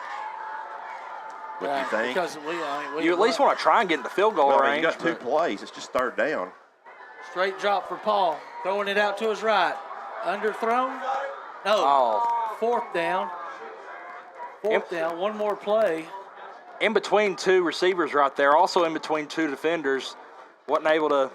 And now, Stan, Get like you to say, it. if you call timeout and you call that play, William Blount would have about 35 seconds if they turned it over. It's fourth down and a Well, mile. I wouldn't have called that play. I would have tried to get True. some of the yardage back across the middle. But, I mean, And then call timeout Yeah. late and take a shot at the buzzer. Right. Yeah, because I don't think Paul has the arm to get it there, No, regardless. I think So, he chucked that all yeah. he had, and he got it to about the 10. so regardless, it's fourth and about 23 or so. They got to get to about the 12 right here. So you just want to cover deep. Straight Keep drop for everything in front Paul. of you. Looking to his left, chucking it. Caught. Not enough. enough. It'll be a turnover on downs, but a completion is good inside the 20 down to the 16. Yeah, and that might get it a little too far for Blount to even try anything. If No. that ball was incomplete, there's a possibility that Coach Claybo tries to do something, get in field goal range. But Now, you take a handoff here to Klein or Brooks. If they bust it, they bust it. If they don't, they don't. If not, you're going to halftime. And at halftime, we'll take a 2-minute break. We'll try to talk to Coach Reeves. Timothy will have him. We'll have a quick word with Coach Reeves before we take our break. Karns is wanting to use a timeout Karns will right take here. a timeout. We'll keep it here. This is brought to you by Blevins Realty Group, making buyers and sellers happy every day. So we'll talk to Coach Reeves at halftime, have a quick word with him. He's got to be very pleased as he comes to his former school that he got canned at over some off-the-field issues, that wasn't under his watch. So, Right. this has got to be a very important game as that he circled on his calendar. And speaking of those games, back the last time we beat Karns, he was the head coach. He was the head coach this year. 34-35, I believe, was the final in 2010. Also at halftime, I'll talk to Timothy when he comes back up. We'll talk a little college football as we've got some few games coming up, Stan, before our next broadcast. So we'll talk tomorrow, light load tomorrow to get started. Yeah, and then I'll go around some scores, and Stan will have the first half stats. Remember to call him. Remember you need to call him. So it'll be victory formation. Actually, this is no longer called victory formation. This is called the painter formation, I was told by Coach Claybo. But it's usually when they're in the adios. It'll be a snap and a kneel down by Cortez. Don't put that on his stats. And we will take a halftime lead of 35-7 as Coach Reeves and his white-clad troops will take it. He's right around midfield, walking to the – Timothy needs to come out onto the field. Out to about – he needs to come out to past the hash marks. So we'll try to get a word right here with Coach Reeves as he spots him now. I There think he he will is. get him right here. So we'll go down to the sideline there. All right, Timothy, take it away. Great first half, Coach. What are some things that you've seen that have been productive so far? Offensive line is great.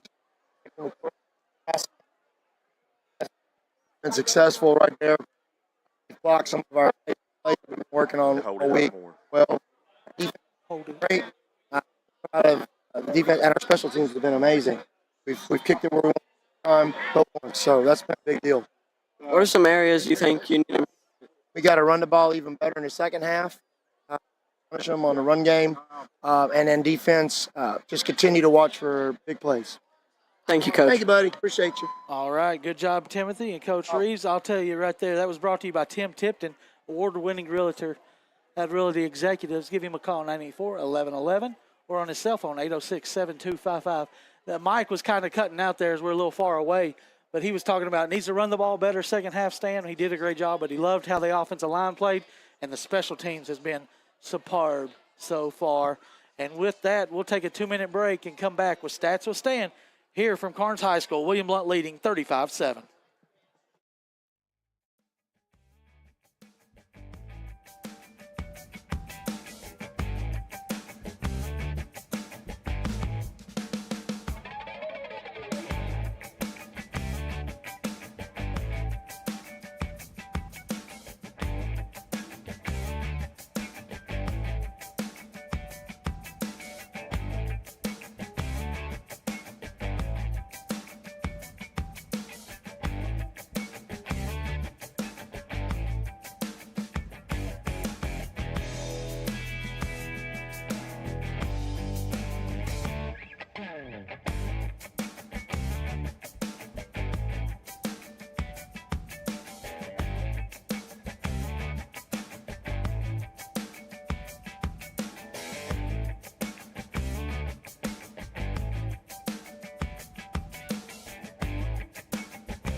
Back at Karns High School, where William Blount has dominated the Beavers in the first half, 35-7 is your score. This is the Heartland Roofing halftime show, and brought to you, of course, by Heartland Roofing. We will move right into the Stats with Stan, brought to you by Red Tech. It is the best refrigerant in the business for LG appliances. You can see the number right there on the screen.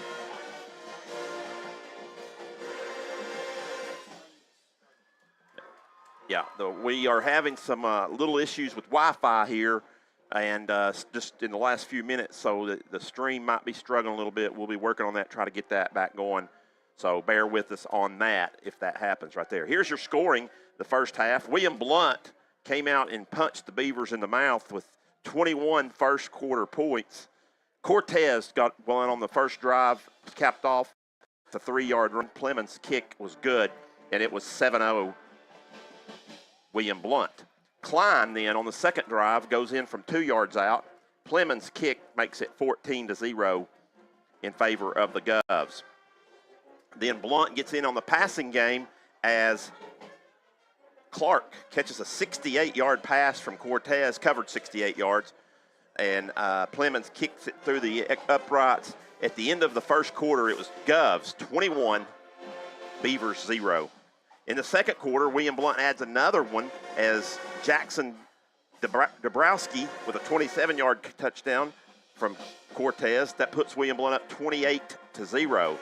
Karns gets on the board first, or the first time all season, midway through the second period, as Turner gets on loose for an 18-yard run. Dawson's kick is good. It's 28-7 at that point. But then Blount comes back on the next drive, and they get a 45-yard run by Cortez. Clemens boots it through the upright, and that's where we're at the half, is William Blount, 35, Karns, 7. Your statistics here in the first half, team-wise, William Blount, 15 first downs to Karns' 7. So Blount with an advantage there. On the ground, William Blount's rushed it 21 times for 157 yards. Karns, on the other hand, with only 11 rushes for 21 yards. Through the air, William Blount been efficient through the air as well. 8 of 12 is Cortez with 2 touchdowns, no interceptions for 179 yards through the air is William Blount. Karns has thrown it around quite a bit as well. They are 12 of 18 for 120 yards through the air, and they have no interceptions, no touchdowns either, and they, as I said, have 120 yards for them. So total offense totally dominated by William Blount, 336 for the Governors to 141 for the Beavers. Penalties, 5 apiece. William Blount 5 for 50, Karns 5 for 38.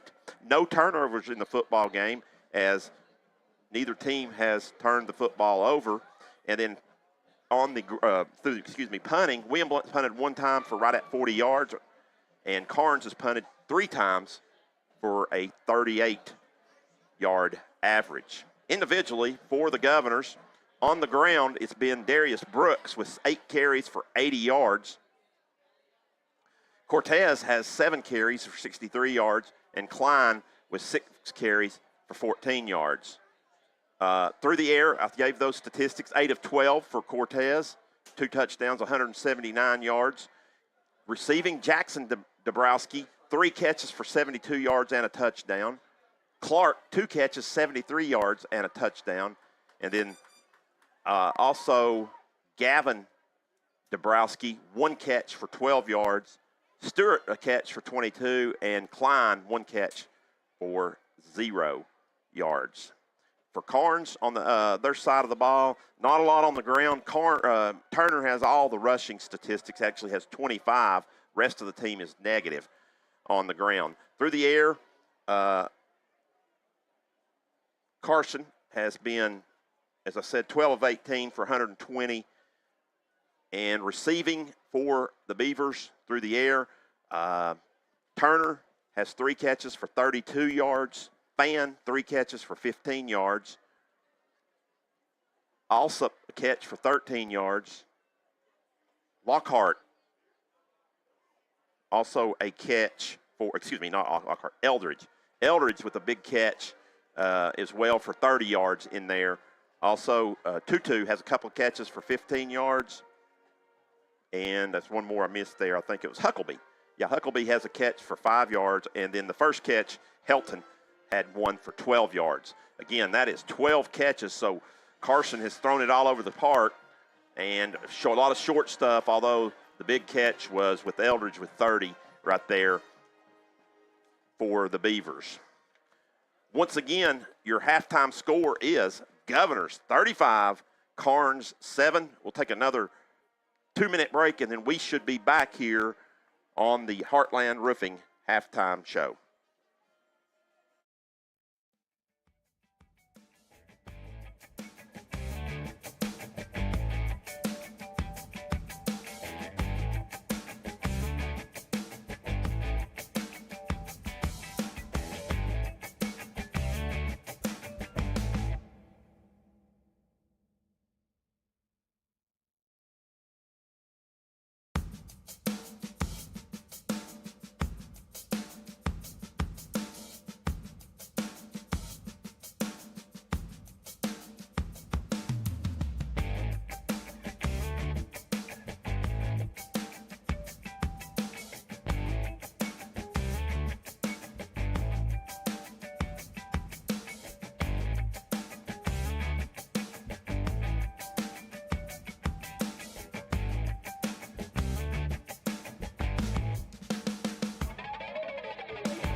All right, welcome back here to the Heartland Roofing halftime report. They are A+ rated by the Better Business Bureau and a 5-star rating on Google. Give Nate a call, 865-323-5933. Been busy with these storms lately, but he can work you in. Give him a call, free estimates and free inspections. It's football time, and that just about getting cranked up tomorrow with some college football, which means I got to bring Timothy on board. Timothy, welcome up to the GovNation booth. You've been doing a good job on the field. Now come talk shop up here in the booth. Well, Thursday there's a rematch of last year's first week with Florida versus Utah. Utah still ranked. Florida not ranked going into that game. What are your thoughts? My thoughts on that, it's at Utah. When you have to travel across the country, you got issues with that. Plus Florida, I saw that they're only projected to win around 5 or 6 games this year, and Utah by this stage has got the better team. Still early in the process for Billy Napier. So I'm going to go with Utah by a couple touchdowns probably. And then Hawaii going into Vandy. Now they're coming off the island, Yep. all the way here to SEC territory. Haven't really looked at that game. But I remember last year, I think Vandy went down there and won. So I'm going to go with Vanderbilt again, this time on home court, home field, and Vanderbilt rolls in that one. Next game, USC at home versus San Jose. It's Lincoln Riley and Caleb Williams. What do you think about that one, Timothy? I think Caleb Williams coming off not getting that Heisman. Wait, did he? No, he did. He got it. Getting that Heisman. He's going to have a crazy year this year. I think they're going to win. Yeah, and I easily. think you'll see a much improved. A lot of times you'll see a lot of growth, like Josh Heupel last year in year 2, Lincoln Riley year 2 at USC. USC gets off with an easy, comfortable win there to get their feet rolling on what could be a playoff-bound team this year for the Trojans. Nebraska, Minnesota. Nebraska last year, the Cornhuskers, pretty good. Well, no, they were actually pretty bad last year. Right, they ended up firing their coach. They went to They were meant to be good. Yeah, they went to the NFL ranks. Got Coach Rule, who coached last in college, was at Baylor. Then he went to the Carolina Panthers. He brings his longtime best buddy, Marcus Satterfield. Marcus Satterfield, a 1994 graduate of Greenback High School, as his offensive coordinator there in Lincoln. I expect them to have a pretty good showing, but not enough to win that game, as it'll be a competitive game, but Minnesota will win it. Notre Dame going at Navy. Notre Dame at Navy. Well, you got them tomorrow first. I meant Navy at Notre Dame. Navy at Notre Dame, yes. Yeah, that's tomorrow. And Notre Dame's 3-touchdown favorite.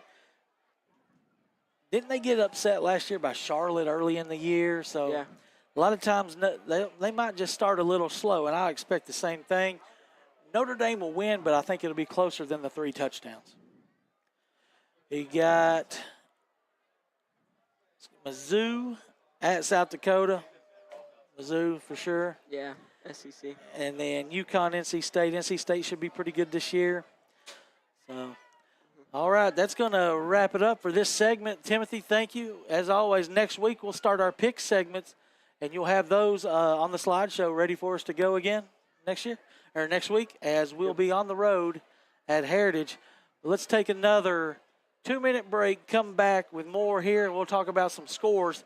We've already got a couple finals, as we started an hour late, but there's already some finals in the books and a couple upsets in the works. We'll take a 2-minute break here on the GovNation Network.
All right, we're back here at Karns High School as the teams have still not came out of the locker room.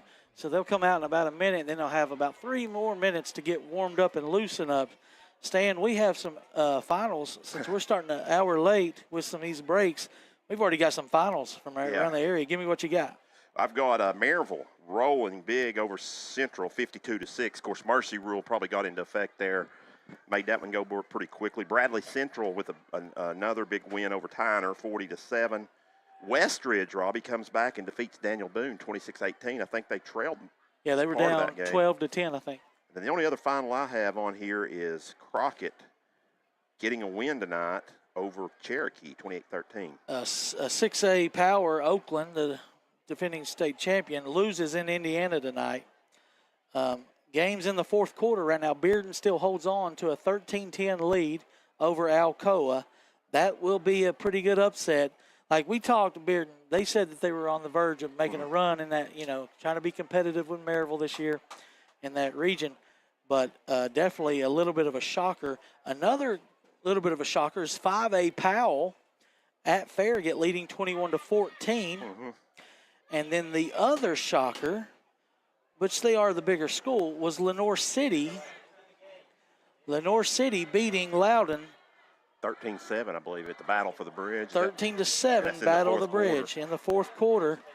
And that's going to come down to the wire. Saudi Daisy beating Ottawa 20-13. Greenback, no score there. We're talking about Sequoia. Yeah. What a game there. Yeah, Robbie. They have the longest losing streak in the state of Tennessee, and it's like almost going on 5 years now. And they are up at the half, 35-13 on Tellico. And Tellico dominated Eaton last week. Yeah. So we'll see there. They had to hold on another half, but hopefully Sequoia snaps that. Gets off the schneid, as Dusty would say. Well, some of those seniors, Robbie, probably nobody they've ever experienced a win. So it's hope they do. Hope nobody deserves to lose that many games. Anderson County and Science Hill, the other 4A, 6A matchup that were in 14-10. Anderson County trails Science Hill at halftime. And then the other one, the other good game was going to be Greenville and Dobbins-Bennett. Stan, you got an update there? 14-14, 2 minutes left in the third. I think they're in a lightning delay, though, Robbie. I saw that. I see that. I see it on there, lightning delay. And then, of course, we thought this would be a real good game. It's not been. Jefferson County all over Sevier County, 34-7. Jefferson County got beat by Oak Ridge last week, but that tells me Oak Ridge is probably back, Stan, with Derek Rang. Yep. He walked into a pretty good situation. Of course, Derek's a really good coach. He's been around was it Powell down in Middle Tennessee? Now he landed back at Oak Ridge. Oh, well, then he went down to Mississippi 2 years ago. And then I think, what's his name? The guy that was at Halls went to Cleveland. Cummings. Scott Cummings has left him. Yeah, he got it started. He got it rolling for him last year. All right, that's your area update brought to you by Young Life. They meet on Thursdays at 8:01 p.m. Thank you for that, guys, and we'll take a 2-minute break and come back with the second half kickoff. Your Governors leading 35-7.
Well, the band isn't back from halftime break. The fans have kind of scattered a little bit, Stan. So we'll see if the crowd keeps Karns in this game. If not, they're going to have to do it on their own. William Blount leading 35-7. Here's your Anywhere Movers kickoff, and it's a pooch. Going to be taken. Oh, it's muffed, but he picks it back up. It's number 11 running right into William Blount tacklers at the 31-yard line. That was what a Pete. They didn't let the clock run. There it starts now. Good coverage there by Blount. So, Able to stay in line after the ball was put on the ground. first downs in the first half, Stan, it was 15-7. William Blount pretty much doubled up everything. Total yards, 336 to 141. So Karns. The only thing it was really even the passing. Karns was able to throw for 120. William Blount, though, still advantage at 180 almost, 179. So a way better game through the air for Brett after the bounce back, going 6 for 16 last week. Showing what he can do as he buys time with his feet. First down handoff here to Turner. Stays on his feet, but finished off nicely. Way to hold on there. As that's our man again, Query. And then helped off there by Taco.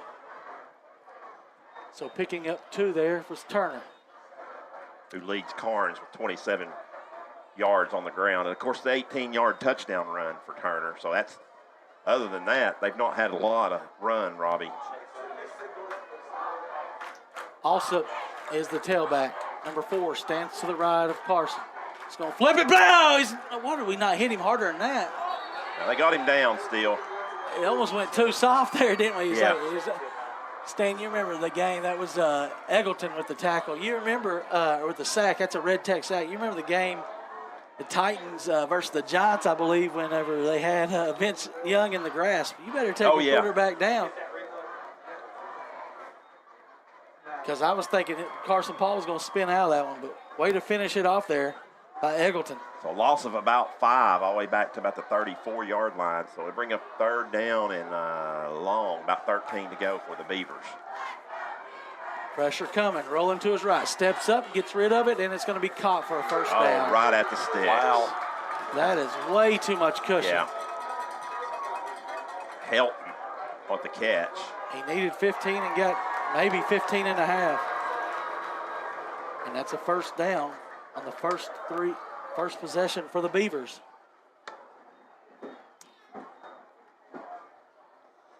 Could have got that stop. We'd have been looking at a possible mercy rule. Last week we almost had a mercy rule there, but we took a knee inside the 5. 2 receivers left, 1 right. Tailback is Turner. Slipped. Actually, that might not be Turner. I think that's somebody else in the run. Was it number 1? Yeah, that was Ellis. Looks like I gave him about 4. It's going to make it 2nd and 6. Ellis with his second carry of the night. 2 carries for 6 yards total. So, And it looks like they're going to be giving him a lot of touches here in the second half. I think he's more of it looks to be a little bit faster. Not as big a back, though, as Turner. 2nd and 6 for the Beavers at the 46-yard line. And little counter play. Blitz coming. He gets it past it, throws it deep and into coverage. William Blount there. Eldridge. Eldridge got pulled down. Really weird. Coach Reeves out there to hold on. Let's step away here and take the camera off of it. The Govs leading 35-7. We'll take a short break as they tend to Eldridge.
3rd and 6. Goes with another chance to get a stop here. Eldridge is not putting any weight No. on his feet, really. Coming off gingerly there with assistance. Hate to see that.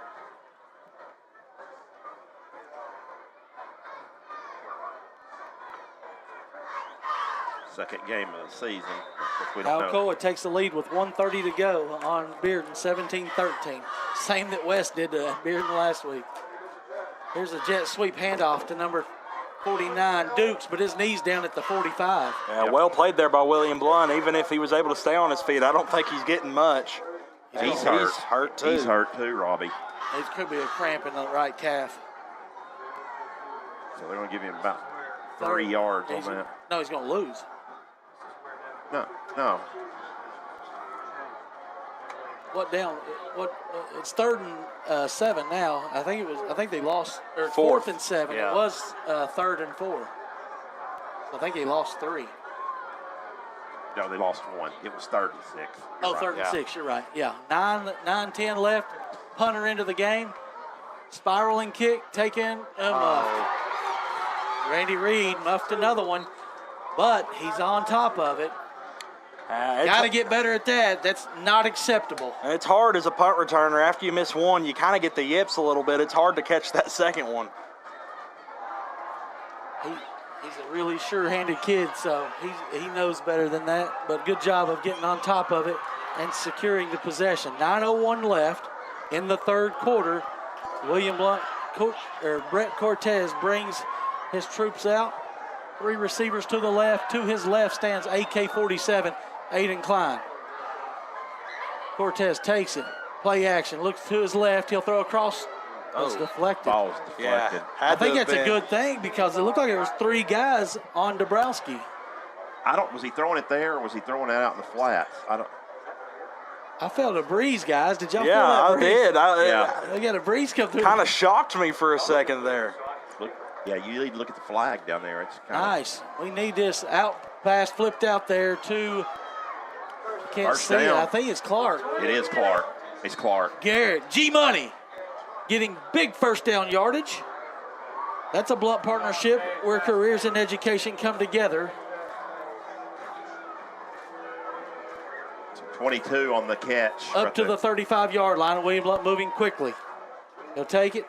Cortez keeps it, running left, straight ahead, got the backside open. He's going to pick up another 13 or so. Actually giving 14. Back-to-back big first downs there by Blount. That's a Blount partnership first down. Govs are on the move, and so is Blount partnership. Cortez reclined to his left. Shot here. 1st and 10 at the 49. Takes it, looks to his left, flips it out, and the pattern is going to be caught by Dabrowski, I believe. You get a number? Yeah, Gavin Dabrowski. Gavin's got enough for another first down. Give him 10. Actually, give him 11 down to the 40. Cortez working it tonight with 8 minutes to go here in the 3rd. Trying to get on top of the mercy rule number of 30-point lead. Got to get set. Trip set to the right. Takes it, flips it out to Klein. Klein needs to cut it up. He does. Gets through there, now cuts inside and gets down to the 30-yard line. Right at the sticks Another again. first down. This is another Blount partnership. 3 in a row for the Govs. 3 plays, 3 first downs in a row as AK-47 gets 10 on the toss sweep. And this looks like a team down the road on offense right now. Just systematically move it downfield. Cortez looks to his left. He's got Dabrowski in the flat. Now a wheel route for Dabrowski. Caught at the 15 and out of bounds for another first down. Giving the 13 or 14 stand. That's Jackson. Debo with that catch. And we're in the Print FX orange zone with 7.5 to play. Karns is going to, it's actually going to be us. Down. Looks to be That's number. Hatcher. Yeah. Maybe just a cramp right Yeah. here. As he plays, he's one of the few players that will play both ways. We'll take a 60-second break as they tend to him.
there is a storm a little bit north of us.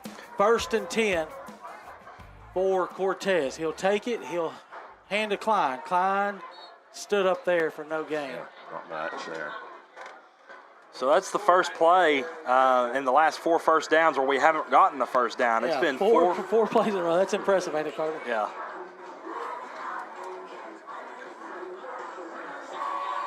Some nice play calls there from Coach Claybo. Getting this offense rolling.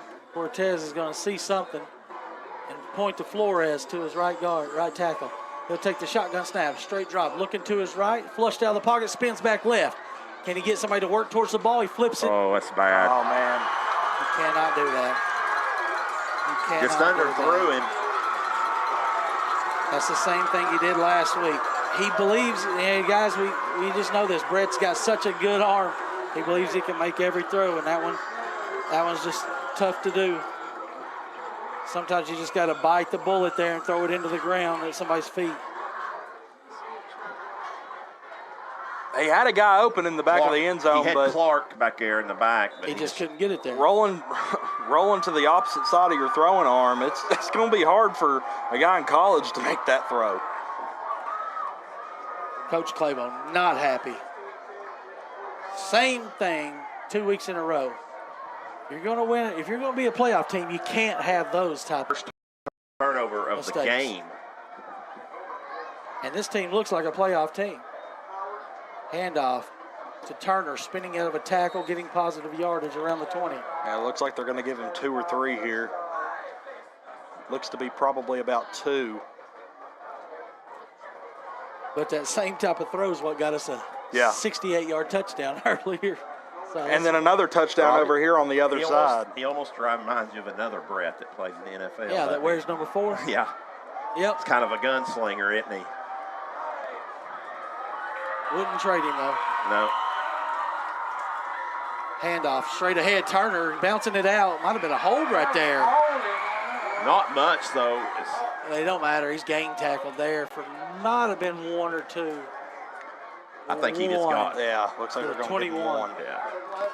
Yeah, just enough of a hold to disrupt the pursuit there, but not enough to catch the eye of the referees. I believe Heritage might have just taken the lead on South Doyle after losing the whole game. So 6:04 to go in this third period. We still got another period to go here. The Beavers find it 3rd down and about 6 yards to go. Paul looking to his left. Out pattern going to be caught by Dukes for a first down. Yeah, strong hands there. Had a guy hit his back as soon as he touched the ball. Right at the 30-yard line. Give him 9 and a first down. And Dukes comes up limping. He's going to have to come off the field. In for him is number 29.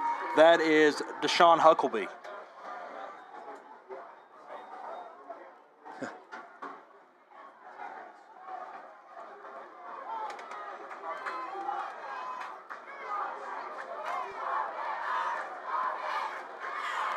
It'll be 1st and 10 at the 30.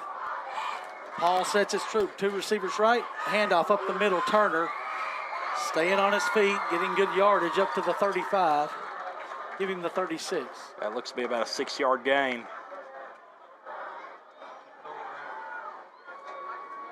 Yeah, the longer they keep this on the ground, though, Robbie, they're chewing up time off the clock, or Karns Beavers. Yeah, already under 6 minutes to go here.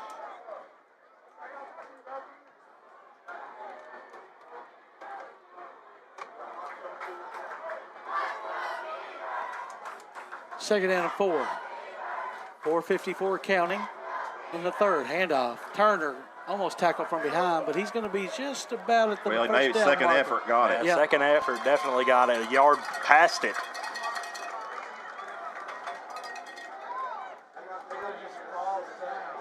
And then, we've got another down player. This time it is Turner. That's cramps for sure. We'll give you some score updates while they tend to Turner. Farragut has just scored to cut the lead to 1, but they missed the extra point. So Powell still leads 21-20. Science Hill leads 20-17 with 4 minutes left in the third quarter over Anderson County. Lights just went out at Alcoa with 38 seconds left to go as Bearden was dropping back to pass the ball.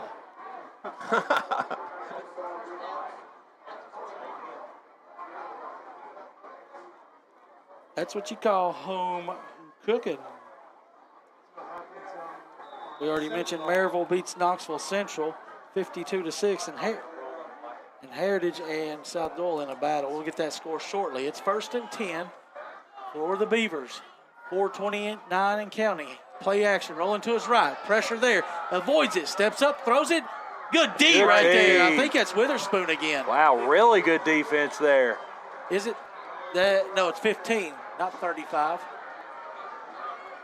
That would be Sam Schultz, Jr. He made a great play, Robbie, right there. Here's your Gov Nation replay. He watches it and he comes with the inside hand. 2nd and 10. Clock stops. That number 11 back in at tailback. A Pete. One. Okay. 1. Takes it to run into his right. Oh, Big boy. hole. And getting yardage, holding on for dear life was Sellers. Actually, Reed with the tackle into William Blount territory on the quick hitter up the middle there for Ellis. Clock still rolling, though. We got 4 minutes remaining here in the third.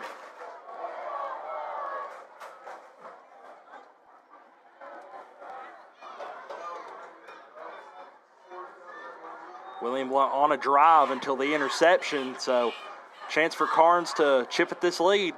Straight drop here for Paul. Looking to his right. In traffic is caught by 28, maybe? 29. 29 again.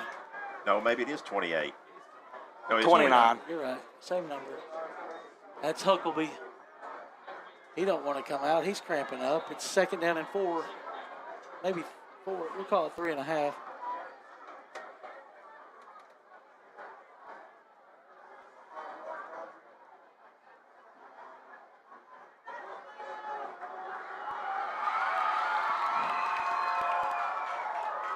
There is a play action. Looking to his left.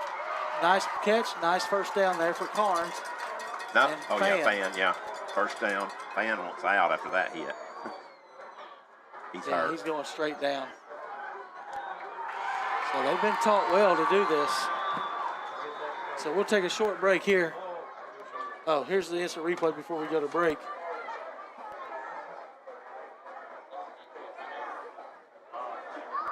Yeah, he may be concussed. All right. Yep. We'll take a break as they tend to fan.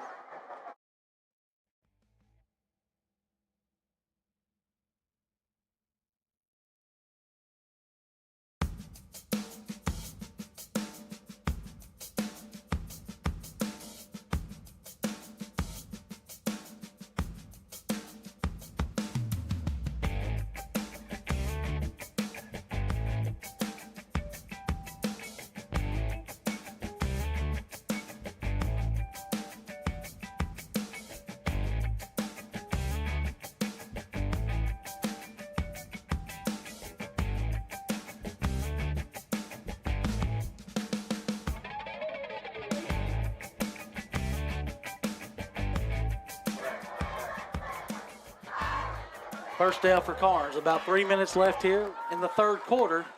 Plenty of time still. As here's Ellis. He's still fighting, guys. Wow, Come on, tackle him. Wow, what a push. What effort by the Beavers. Yeah. Are the Govs getting tired? Let's hope not. That could be the case. Those tackles early in the game were stopped immediately.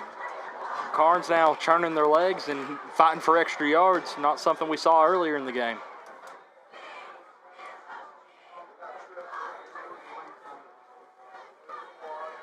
Make it 2nd and short, trips to the right. Bearden loses to Alcoa. Alcoa 17, Bearden 13. That's a hold. Good heads-up tackle there. I don't know who they were grabbing on the edge. You'll see this handful of jersey. Number 55 just grabbed our defensive end. Ellis got blown up. But in Knoxville, I feel like you get away with a lot of holding penalties because of the 7-man crew. Probably do. And until they call it, just keep doing it. But we've seen quite a few holds there on the edge, and it's been not a high penalty game tonight. Been a pretty good game called, if you ask me. Yeah. So brings up third and about 3.5. He'll take it. He'll hand it to Ellis, cutting in the hole, getting the first down, I believe. Well, he's short. Well, it's going to be close. I believe he's just close. A little bit short, Robbie. He was He's got going to get to the 18. Yep, they called 18. He's at the 19. He's got to get to about the 18. He was going to be stopped behind the line, but that one cut. Why is the clock not rolling? It is. It's just that glitch, Robbie. Oh, okay. It's hard to. One cut by Ellis. It'll stop, Made and it then it'll short. take like 3 seconds off at a time. So, yes.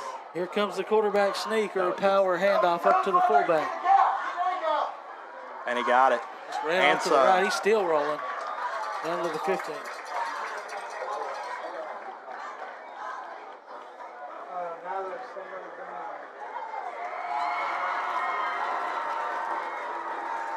So I mentioned that final from Alcoa. Alcoa 17, Bearden 13. 2 tough losses for the Alcoa's Bulldogs. win Yeah, and another goose egg in the second half. I don't know how many wins in a row for Alcoa, but it's quite a few, ain't it? They lost to West last year, Robbie. Oh, okay. Yeah. They did lose the game. Straight drop. Double move. Oh, Got he's it got wide open. Did he overthrow him? He did. Where are your eyes, youngster? Yeah, it looked to be Sellers on the blown coverage there, I believe. My goodness. He bit on that double move. 109 left, second down and 10. Got away with one there. Karns is right here. We were about to go into the mercy rule. Yeah. And now Karns is here trying to get points on the board and be 3 scores away. Second down and 10, I'm sorry. Tailback is Turner.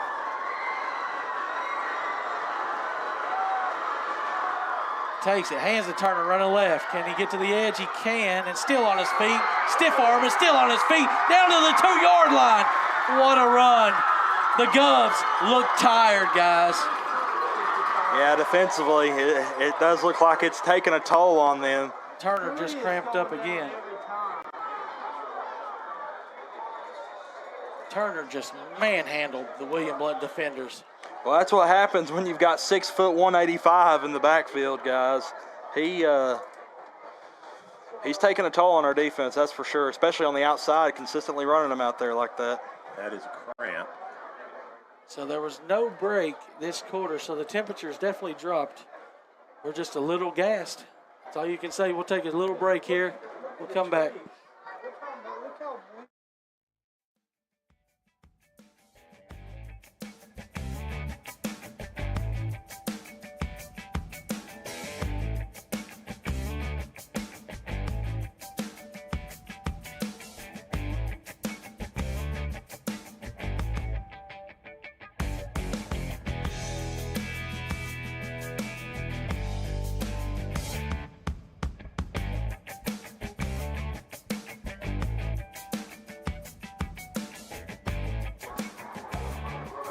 First and goal for the Beavers.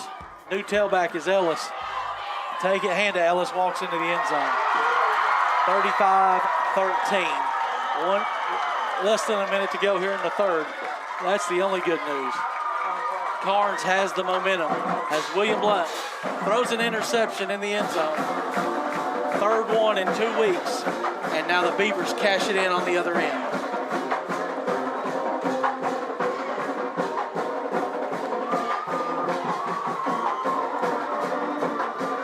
Up here for the swinging gate. We'll see what they do. I don't think it would be to their advantage to go for 2, Robbie, at 20 versus 21 is no advantage you want. They're not going to call a timeout, are they? They did. Yeah, they're going to blow a timeout on this. Karns that is used one of their completely timeouts. unacceptable. That is poor, poor, poor.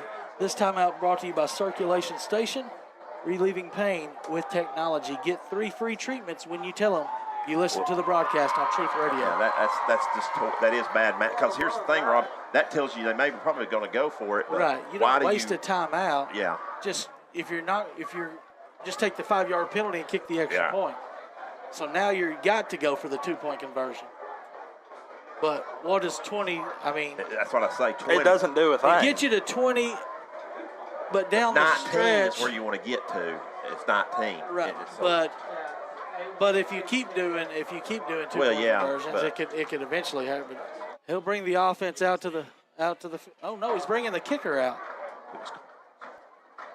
What's going on right now? Yeah, I think they're just going to line up and kick it. I have no. So it was a wasted. It was a wasted timeout. They just took a timeout to kick an extra point.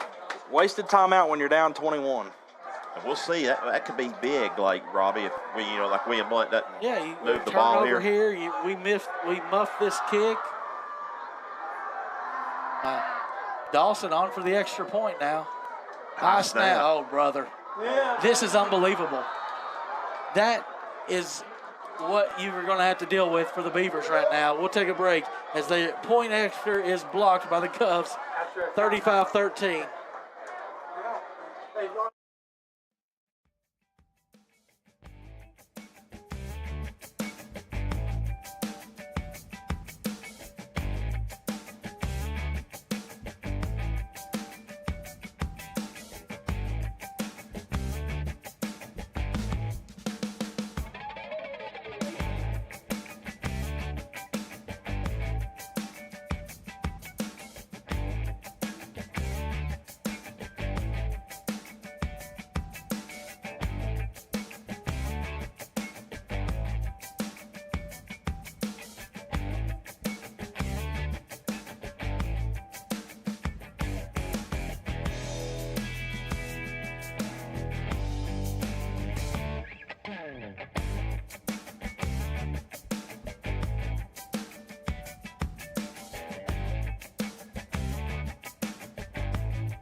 49 seconds remaining here in the third quarter. Karns with just about all the momentum. Looks like they're probably going to go for an onside kick here. And the crowd is back, and the band is back in your ear as you hear it. Here's the kick down the middle. Reed needs to get on it. It will go into the end zone. Wow. That was on the ground for a long time, guys. It was. We needed it to go out of bounds. It would have been better to get it at the 35, but we'll take it at the 20. 49 ticks left here, third quarter. Karns now within 22. And a good breeze into our little window, in our little sauna we have over here in the Karns press box. I'm starting to get a little cold. I think it needs to warm up a little bit. 3 receivers left. Single set tailback is Klein to the left of Cortez. He'll take it, hand to Klein. Nothing there, but he gets through for one. Maybe a yard. There's just nothing up there right now. No. Karns' interior has held strong just about all game. Definitely have to run one more play before the end of the quarter.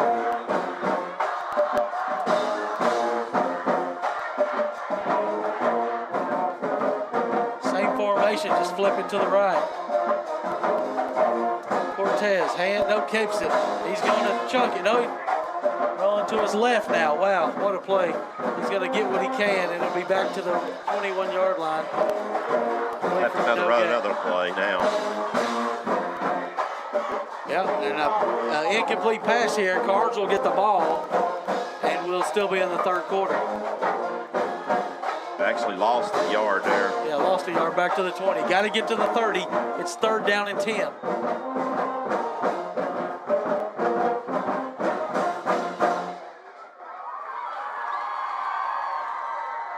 Cortez, draw play. Just a pretty regular good gain draw on it, but it's going to be short. So that'll take us to the quarter. Yep, that'll do it. William Blount will be punting when we come back to start the fourth quarter.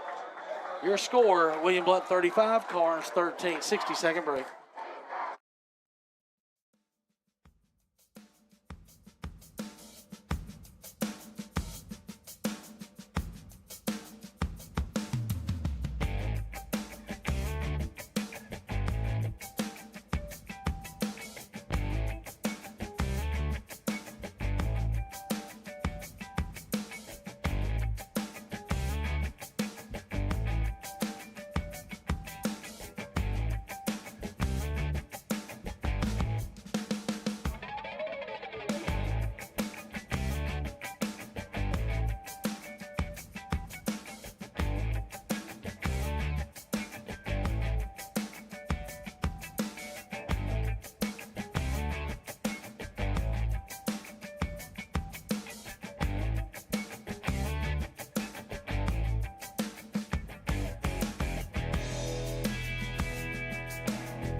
Or are we just going to draw?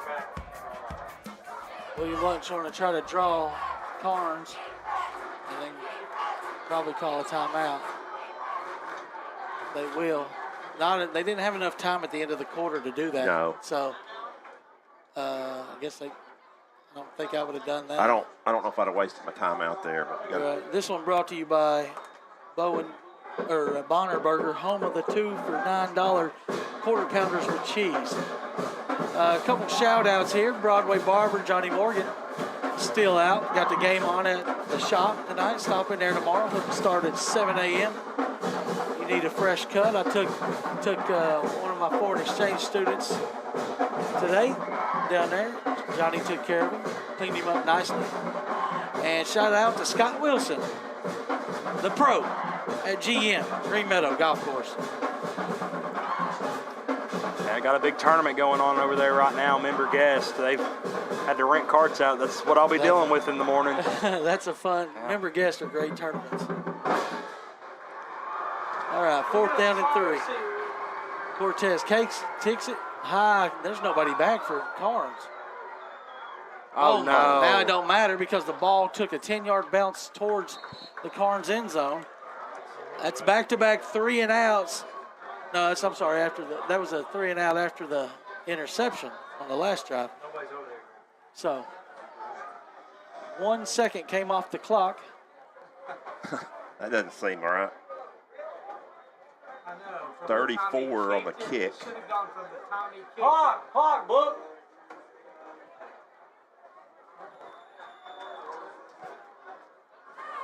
Starts from the Tommy kick for the Tommy snap it.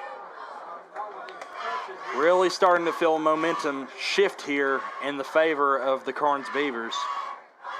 They've got good field position once again. Handoff. Right, they're just going to feed him until he can't go no more. He's been cramping up, but he's been a workhorse.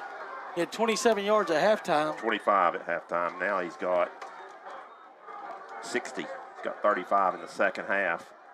The one thing that does do is it chews up a lot of time, Robbie. But they score here. It's a ball game. Yeah. Unfortunately, unfortunate for the Beavers, they have to go for 2 on this one here. Well, at some point they do. Yeah. There's a play action fake. Now Paul's got a.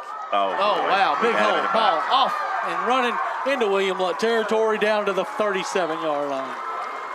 And we had him in the backfield. Yeah, busted play. He's able to find the gap up the middle and take it for big yardage. And Heritage will move to 1-1, it looks like, as they're now up with 28 seconds to go, 30-20 on South Doyle after trailing 20-7. That's what you call the Jolt offense, getting it done. And we'll see it next week as the Govs will head over there. 1st and 10 for the Beavers. Carson Paul, double move, got it coverage there. Number 12's going to let it go through his hands. That was Helton, Jake Helton. had a step. Not awful coverage. No, but Sellers did a better job right there, not biting on the fake flat. right. I think Helton should have laid out a little bit. They kind of alligator armed it. Definitely wasn't fluid as the ball got to him. Make it 2nd and 10. We'll take it, though. 2nd and 10. William Blount up 35-7. Now Karns looking to cut this lead down. We're up by 22 now. It's 35-13. Turner, play action. They bid on it. And dump off right there to Alsop. He's tackled from behind around the 32 or 3. Yeah, pretty good tackle there. I think that was Randy Reed again. I think you're going to give him 4. I think you'll give him 4, Stan. Yep. 3rd and 6 coming up for the Beavers. Clock ticks, 10:25 left.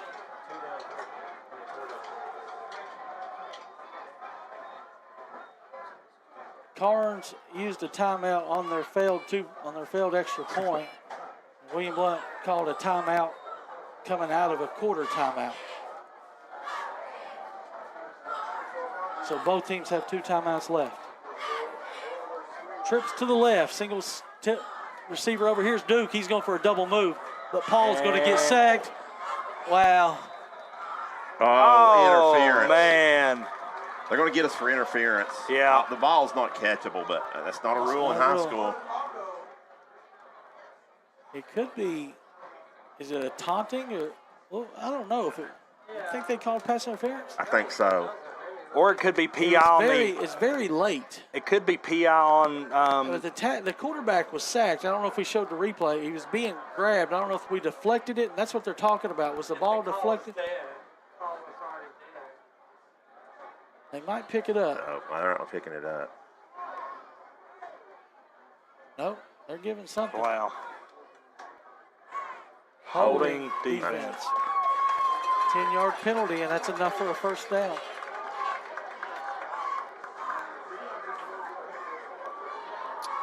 Well, what would have been 4th and 6 is now 1st and 10. Govs shooting themselves in the foot here. Can't really call that one a shot in the foot. I mean, the guy was sacked, but he just was strong enough to get rid of it, and just so happened to throw it over there where players were arm fighting. All right, got to create your own break here, Govs. That's the first penalty of the second half for William Blount, after having 5 in the first half. 1st and 10 at the 23 for the Beavers. Carson Paul, straight drop, fade pattern to the right. He's got a man there, overthrown. Oh, we got another contact or something here. Maybe another hold. Robbie. Yeah, I can't see it. It's a hold. He's a hold. He called a hold. Y'all are going to have to. Going to be another first down. yeah, I think they're going to call that one on Donley again. And no time's going off the clock, and they're now down inside the 15-yard line. Gov's got to find a way here to get a stop. Trying to go 2-0 for the first time since 2007. If I had to take a guess, this ball's going to be going to number 3 in the inside. Back-to-back pass plays. They might stick with that, though. Looks like going left, fade over there, turn around, make a play. Good D right there by, that was 19. That's Sellers. Ethan Sellers. Didn't know if they saw the hand. I thought he might have got there a little early with the hand. I was looking for some more laundry on the field. I kind of was too, because he never turned to the ball.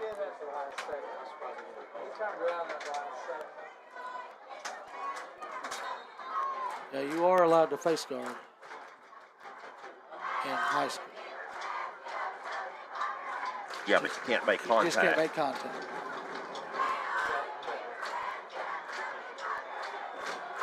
Three receivers to the left, one to the right. Big back still next to Paul. Slant pattern, caught. No, he dropped it. Oh, wow. That looked to be pretty good defense there. I think that was Major Crumpton. Really? I thought the guy just dropped it walking into the end zone. Here's your replay. Huckleby. Yeah. Oh, yeah, he dropped it. He just dropped it. Yeah. He felt the pressure. Three players were going to get there and tackle it. I don't know if he's going to score, But he was definitely going to be close to the first down. So 3rd and 10. 3rd and 10. Got to find a way to get off the field here for the white-clad Governors. 2 receivers left, 1 right.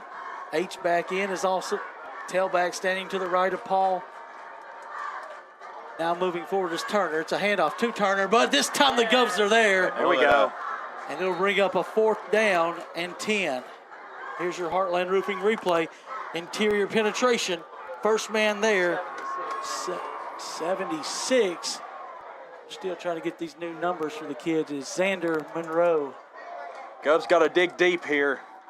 Not a whole lot of time left on the clock, but you don't want to give up a score. It's 4th and 10. Come on, guys. Want to get that explosive offense back on the field. Get that time running off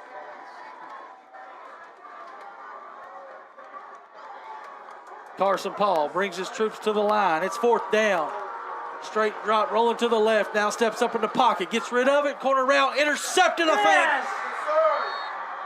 think. It is an interception. We're going to lose some field play, but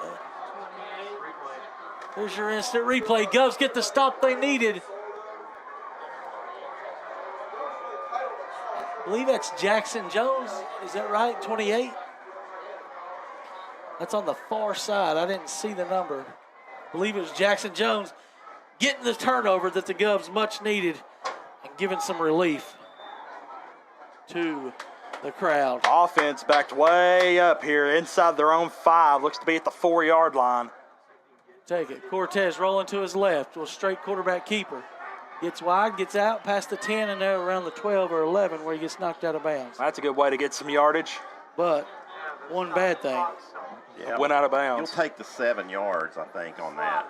At this point, 7 yards is more important. William Blount quickly to the line of scrimmage, which doesn't really matter on this play because the clock stopped.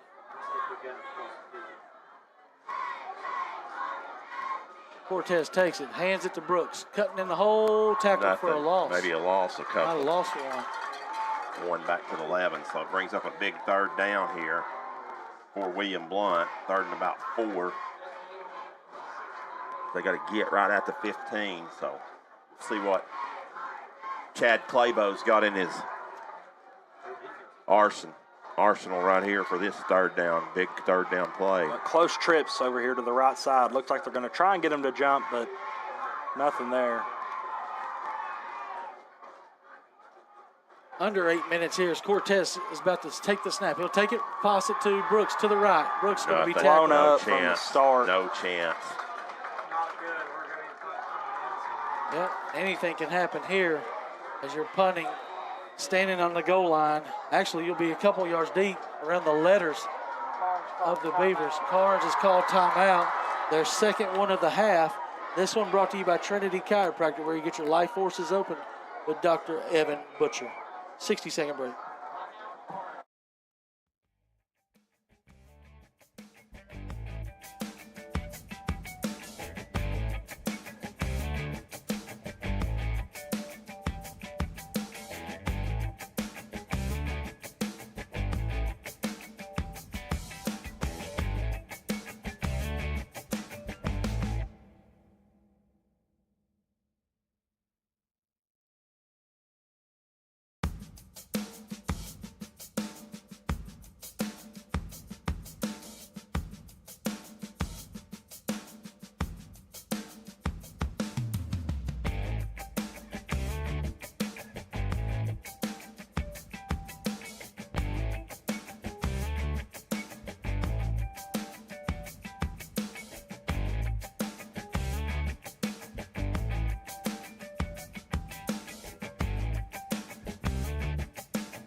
Here's the punt right here. The punt's on the way and going to be fielded. Actually, it's not fielded. Now it's muffed. Now he's got it. Yeah, He's not so- going anywhere. Good coverage by the Govs. But we'll talk to, try to get our player of the game, but we got 7.5 minutes to go. Right now, You got to think Cortez is in the running for it, Stan. Yeah, I think so, but we got to get another stop here. Long way to go still. But good news is Karns is down to one timeout. Yeah, they So if we used do one get right there. If we do get the ball. We did just get a big stop. That Heritage score might have been a wrong score. I'll have to get it better up. Unable to move the sticks, though, for the Governors, so the Beavers get it right back. Just lost the field position, though. There was 7:35 to go and only one timeout left, as Robbie said. Paul takes it.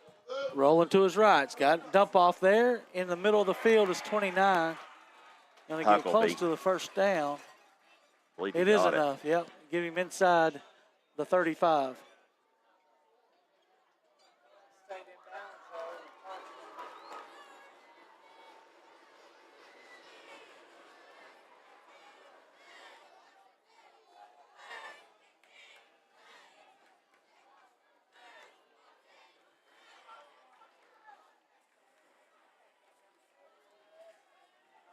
Straight drop.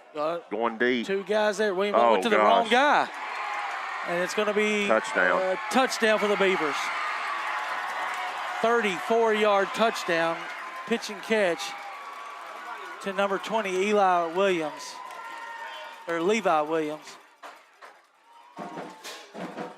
Nobody saw the ball in the air. The defensive backs did not pick the ball up as we were there.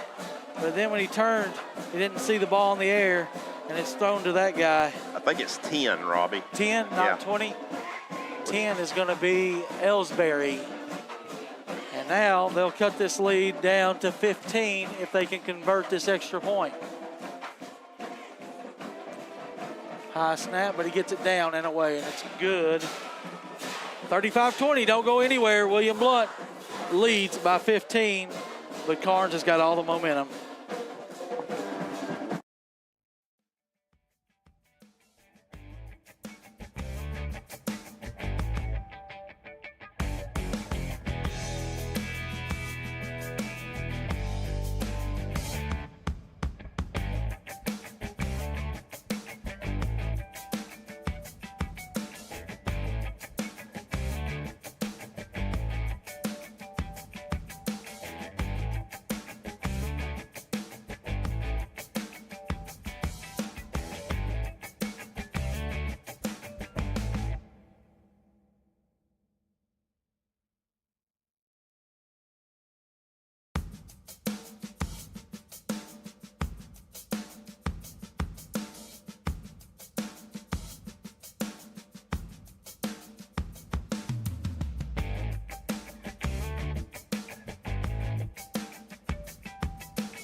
Anywhere movers kickoff. It's going to be an onside kick.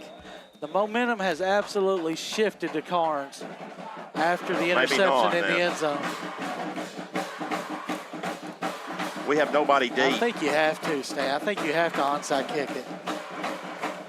No, you don't want to do that. That's too easy. That's what you call cake. Oh, my gosh. He didn't know the other guy called a – he didn't know the other guy called – There's a late hit.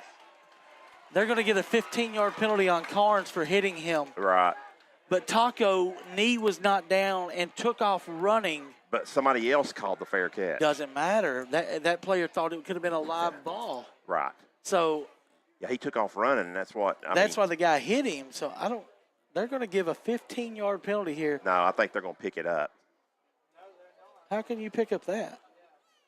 You can't. Well, it's a flag. If you run on a called fair catch, that's a penalty too. Right, but they didn't call that one.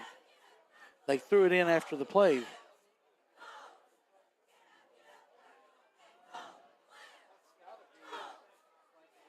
Yeah, if you saw a late hit, you have to call the penalty.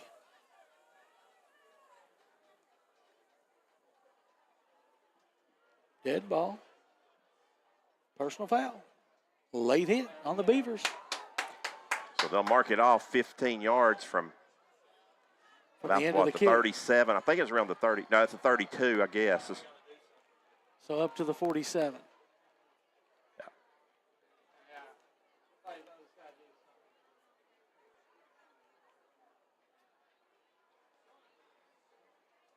So I think he's wanting an explanation, but I also think that he's going to argue why was there not a penalty called right for when the William guy Blount. it's usually a delay of game penalty because you can't.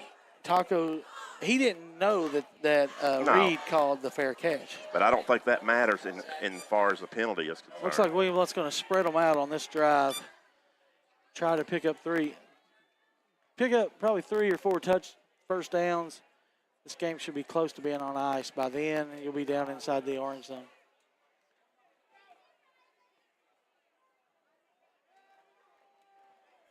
So trying to still get this sorted out is from.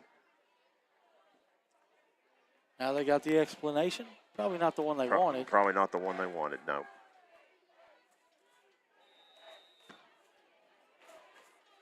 Cortez takes it. We're hitting the backfield is Aiden Klein for negative yards. The line is out of shape, or not in the shape to get the push they were getting early in the game. And what they got last week. I feel like we're laying down a little bit. Yeah. It's not good. I'm not sure, you can say what you want to. Cortez is going to have to put the team on his back, it looks like, at this point, and do something. Here comes Ray Jackson into the game. Checked in for the first time. But it's tonight. Cortez going to roll to the right. It's going to step up. Nope. They're going to call something. And oh, my Lord.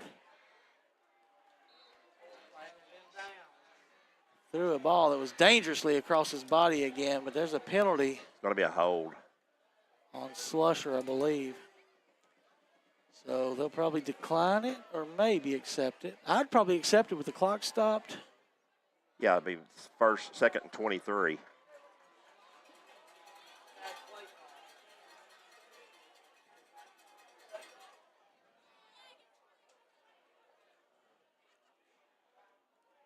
Well, it only leads by 2 scores, and you can feel the. We just don't have the momentum. We don't have the push. The defense has been great the first two games. No, they declined it, Robbie. They declined the penalty. So it'll be 3rd down and 13. So I think that's the call to do right there.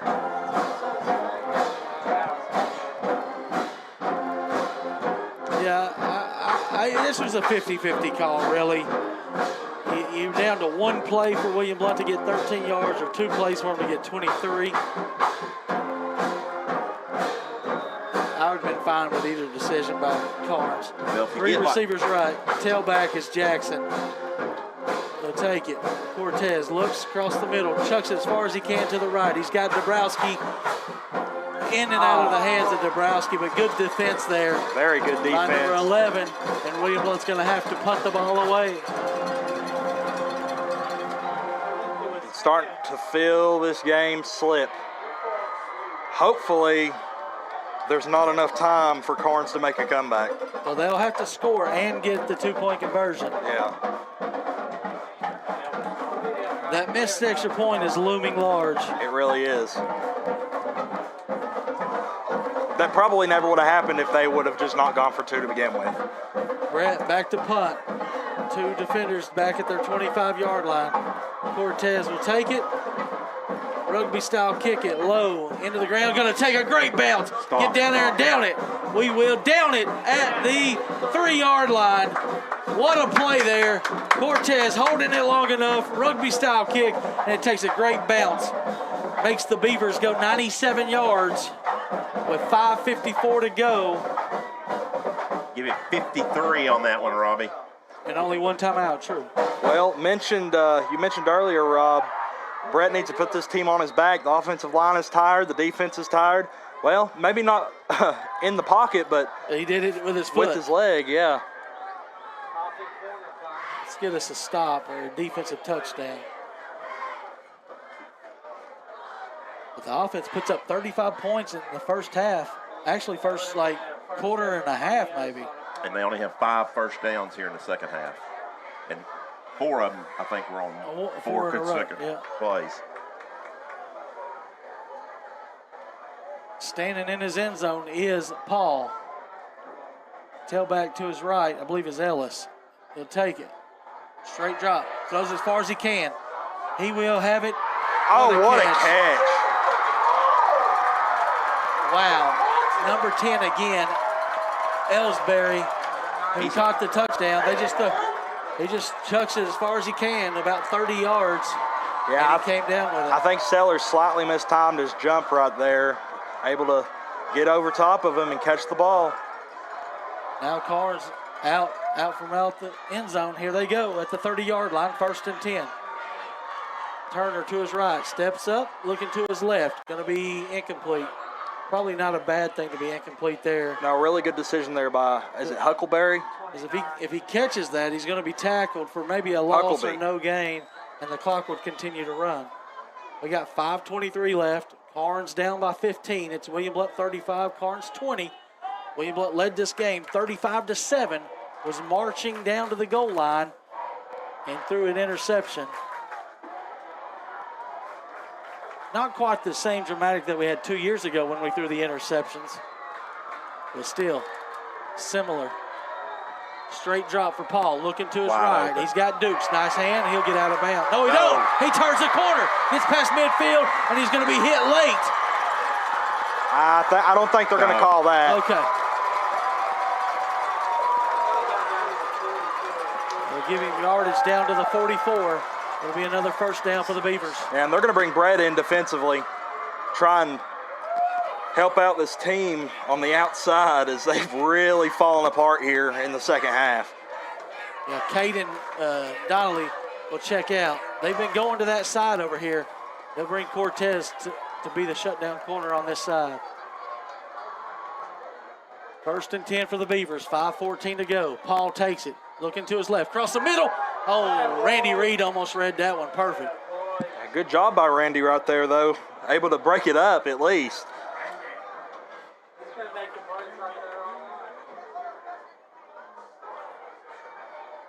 Second down and 10, 5:10 left. William Blount trying to go 2-0 for the first time since 2007. They have a trip across town with Heritage next week, but a lot of business to take care of before then.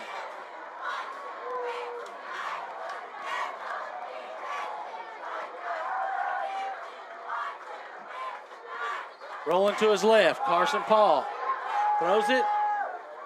A little bit of contact. There's a flag. Yep. There was contact. Yep, good call. We saw it. Just not sure why you would ever contact no, there. that ball was not catchable. No need. Here's your replay as you see it.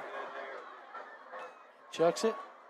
That ball's not going to be caught regardless. But he grabs the hip. Yeah. 28 grabs the hip of Ellsbury, and it'll be a 15-yard penalty probably.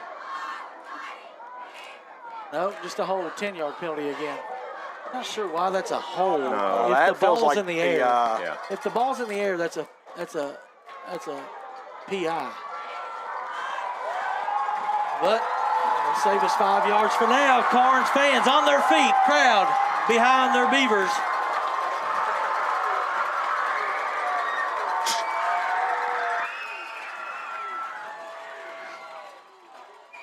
First and 10 at the 34-yard line. Straight drop. William Blount's pressuring Paul this time. He gets out of it and throws it out of bounds. Good D right there. Really good D by Crumpton. Major Crumpton all over him. Second down and 10. And these plays ain't taking up a lot of time, you know. They're not. So, and I mean, they've went from the 3, Robbie, all the way to here in less than a minute on the clock. 56 seconds, actually, play time. Of course, they've been aided by a couple penalties and a big play, a couple big plays. second and 10. Carson Paul, straight drop. Steps up, throws it across the middle. Behind him! And Oh, man. He threw that into traffic. He probably should have threw it to the outside receiver. yeah, 17 probably could have but I just don't know how far Carson can throw the ball. Yeah, that's Think that's about across we've been where he's throwing the ball, but they've made the plays to come down with him. 3rd down for the Beavers. Most definitely 4-down territory. Trying to cut this down to a touchdown.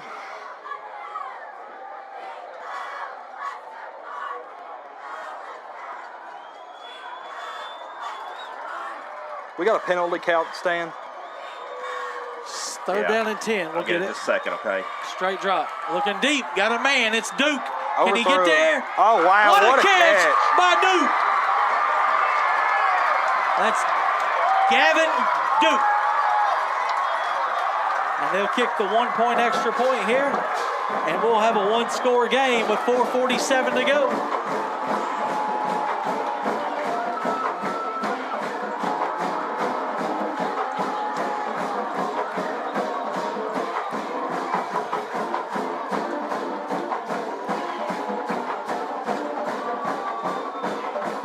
And I kid you not, I was talking about a mercy rule. And since then, it's been nothing but Beavers. Extra point up, gotta have it, and they do. We'll take a break. Your score, William Blount 35, Karns 27.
All right, we're back.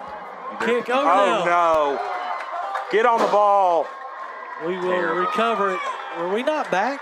We had one. We had one guy back him. He booted it past him. Okay, I was looking at my phone. Okay, good job of recovering the ball, guys. You might as well kick it and trust your defense, considering how bad our offense has I been said this second last half. time. You need 2 or 3 first downs to put this game away.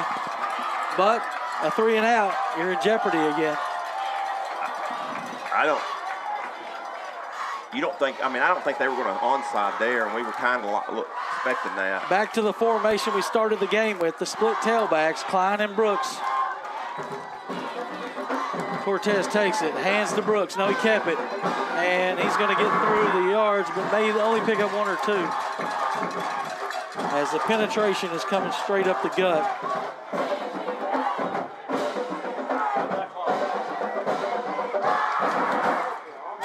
So give him 1, Stan. Yeah. Here, oh my gosh, we went the wrong player, didn't we? Cortez cutting in the middle, stays on his feet, gets a first down past the 20. What a move by BC. That was big, really big. I mean, he had guys in the backfield from the time the ball reached his hands. And that's a party zone. Birthday specialist, Roll Arena, first down. Gonna have to have a few more of those with only 4 minutes left in the game. Still a lot of time for the Beavers. Well, if we take the 40 off every time, yeah, which is what we need to be doing, we wait till the referee puts his hand up. Yeah. And then we'll snap the ball. There it is, 10 seconds. 5, 4, 3. Now Brett takes it, hands it to Klein. Klein step in there, getting a little bit of a push, more than we got. Yeah. More than we got any of this second half. O-line's got to dig deep right here, really deep. I'm going to give him 6, Robbie, on that. So. And I'm going to take 40 more seconds off.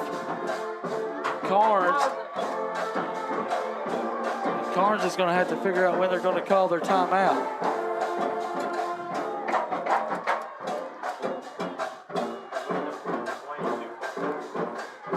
William Blount taking their time. Cortez has the split tailback. The referee still ain't put his hand up. Yeah, we left some time that time. Brooks is going to get the first. I believe he's short a yard. Yeah, he's going to be about a yard short, I believe. And they have not called timeout, so 40 seconds will tick. So around about 2:15, 2:18 when we need to snap this ball. We need one push right here. No timeout. Karns just used their last timeout.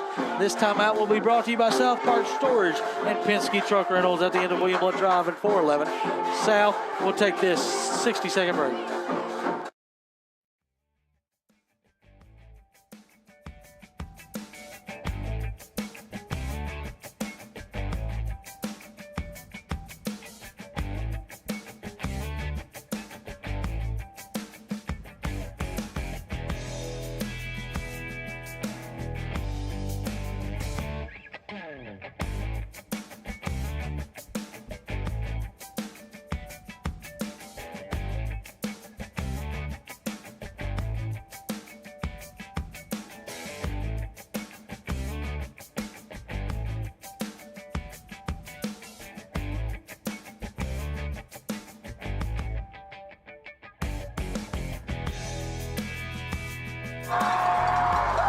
All right, pretty much can put the game on ice with a first down here. Cortez takes it.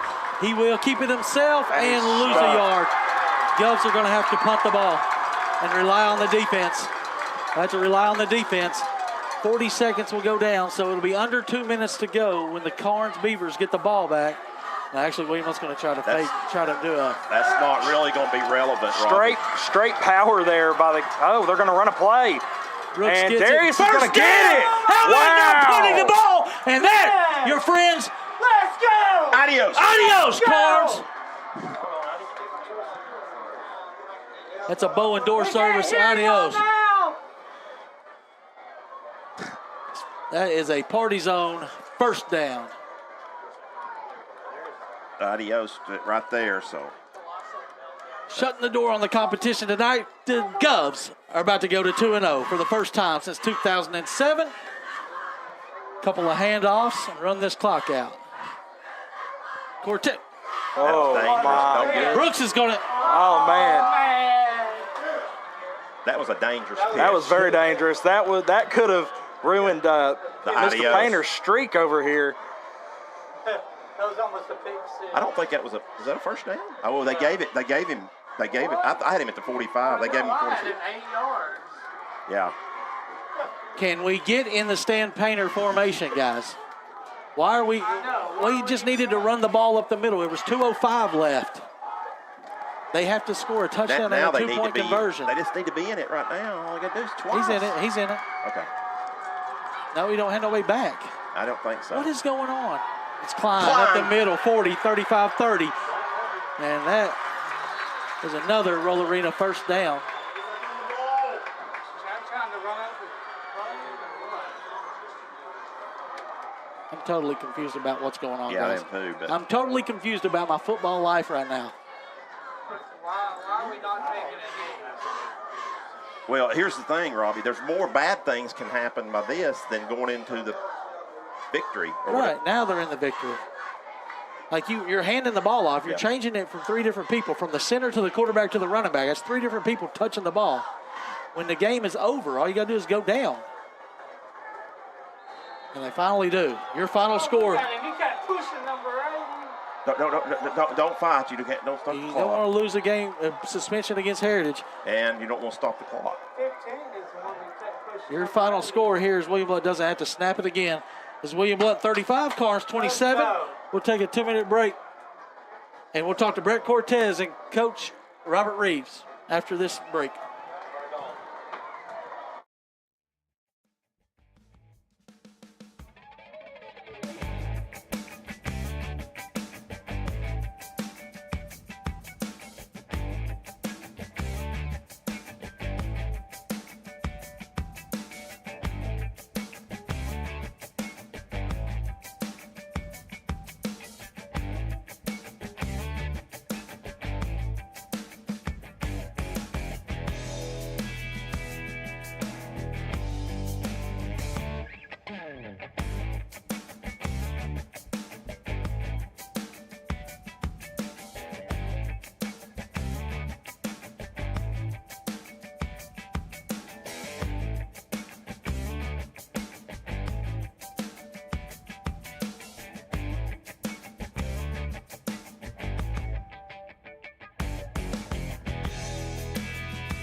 back here at the Heartland Roofing post-game report from Karns High School as the William Blount Govs are victorious 35-27. And they moved to 2-0 for the first time since 2007. And, man, what a relief because it got ugly there at the end, Stan. It certainly did, Robbie. It was like the game of two games. First half dominated by William Blount. Second half pretty much dominated by Karns. But William Blount had a big enough lead and then got a key first down, couple of key first downs there. Cortez's run and Brooks' fourth down, and he's talking about a gutsy run. But that's 2 weeks in a row. Coach Reeves is going to leave with victories, and he's got a lot to work on. Yeah. That's a good thing. You leave 2-0, but you still see the things that you need to work on. Yeah. So this is going to be the Stats with Stan segment brought to you by Red Tech, the best refrigerant in the business for LG products. Give them a call, 983-1633. Stan, take it away. Thank you, Robbie. And William Blount got on the scoreboard first with 3 first-quarter touchdowns. Cortez with a 3-yard run, Klein with a 2-yard run, and then Clark a 68-yard pass from Cortez. Plemons was perfect on all 3 extra point. Blount was up 21-0 at the end of the quarter. Blount added a 4th touchdown in the early part of the second quarter for Cortez's 2nd touchdown as he hit Jackson Dabrowski. Plemons' kick made it 28-0 Govs at that point. Karns' only first half touchdown came on an 18-yard run by Turner. Dawson made it 28-7, but Blount was able to add one more before half, a 45-yard run by Cortez. Plemons makes it 35-7 at the half. William Blount in complete control of the Beavers. Not much in the third quarter. Karns did get a 2-yard run from Ellis. The kick was blocked. That was key. 35-13 at the end of 3. Then here come the Beavers as they got a 34-yard touchdown to Ellsbury from Paul. And Dawson's kick is good. Made it 35-20. They get another 34-yard great catch from Duke from Paul as well to make it 35-27. Then Blount was able to run out the clock with one big fourth down, one other first down run from Cortez. Team statistics for William Blount, they had 24 first downs, Karns 21. On the ground, William Blount 39 rushes for 251, Karns only 28 for 106. Through the air, William Blount was 11 of 19 for 2 touchdowns and 1 interception. It's a total of 228 through the air for the Governors. Karns was 22 of 40, 2 touchdowns, 1 interception also, and they had 291 through the air, so almost giving up 300 yards through the air were the Governors. Total yards, William Blount 479 to 397. William Blount had more penalties, 8 for 80, 6 for 53 for the Beavers. Both teams committed 1 turnover. William Blount had 4 punts for 42-yard average. Karns had 3 for 38. Individually, on the ground, Brooks with 96 yards rushing on the ground. Also, Cortez with 94, and then you had Klein with 61. Through the air, we gave those 228 for Cortez.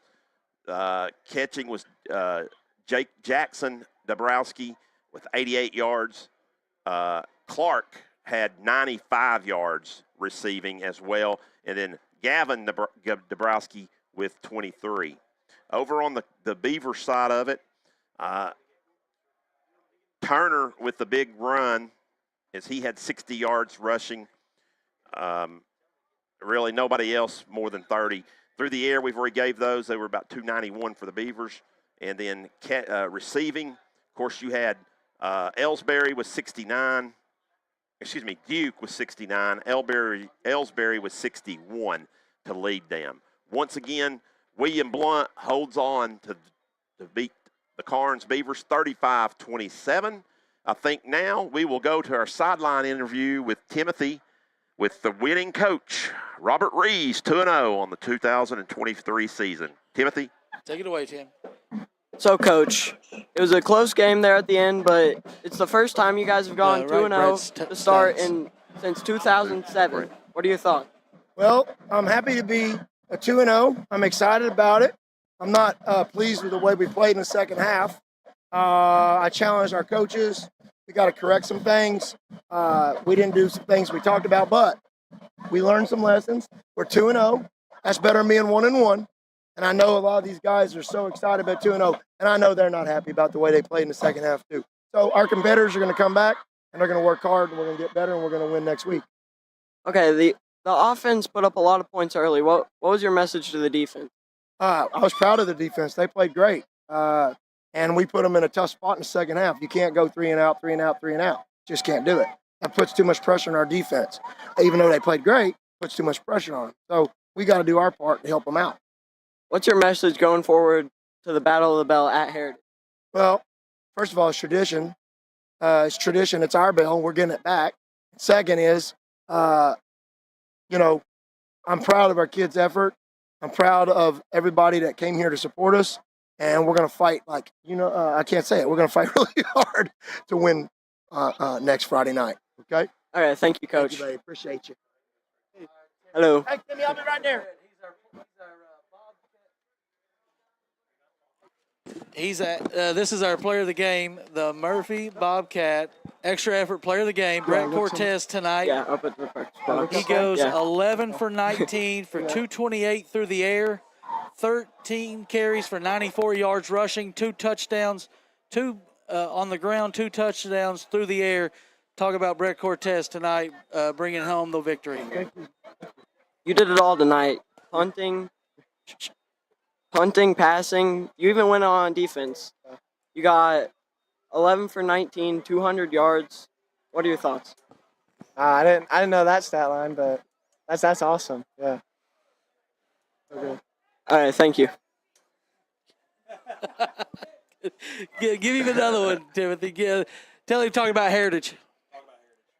Talk about Heritage. Heritage. Yeah, they're a good team. Whatever. We're better. I just can't put into words of how much I want that bell back. You getting that bell back? Well, you're getting that bell back for William Clark. Thanks. All right, there you have it. That's our player of the game, Murphy Bobcat player of the game. We'll have a T-shirt for Brett and a party pack to the Roll Arena next week. And thank you to Timothy for that interview. He's still learning the ropes there on that. He's doing a really good job for us.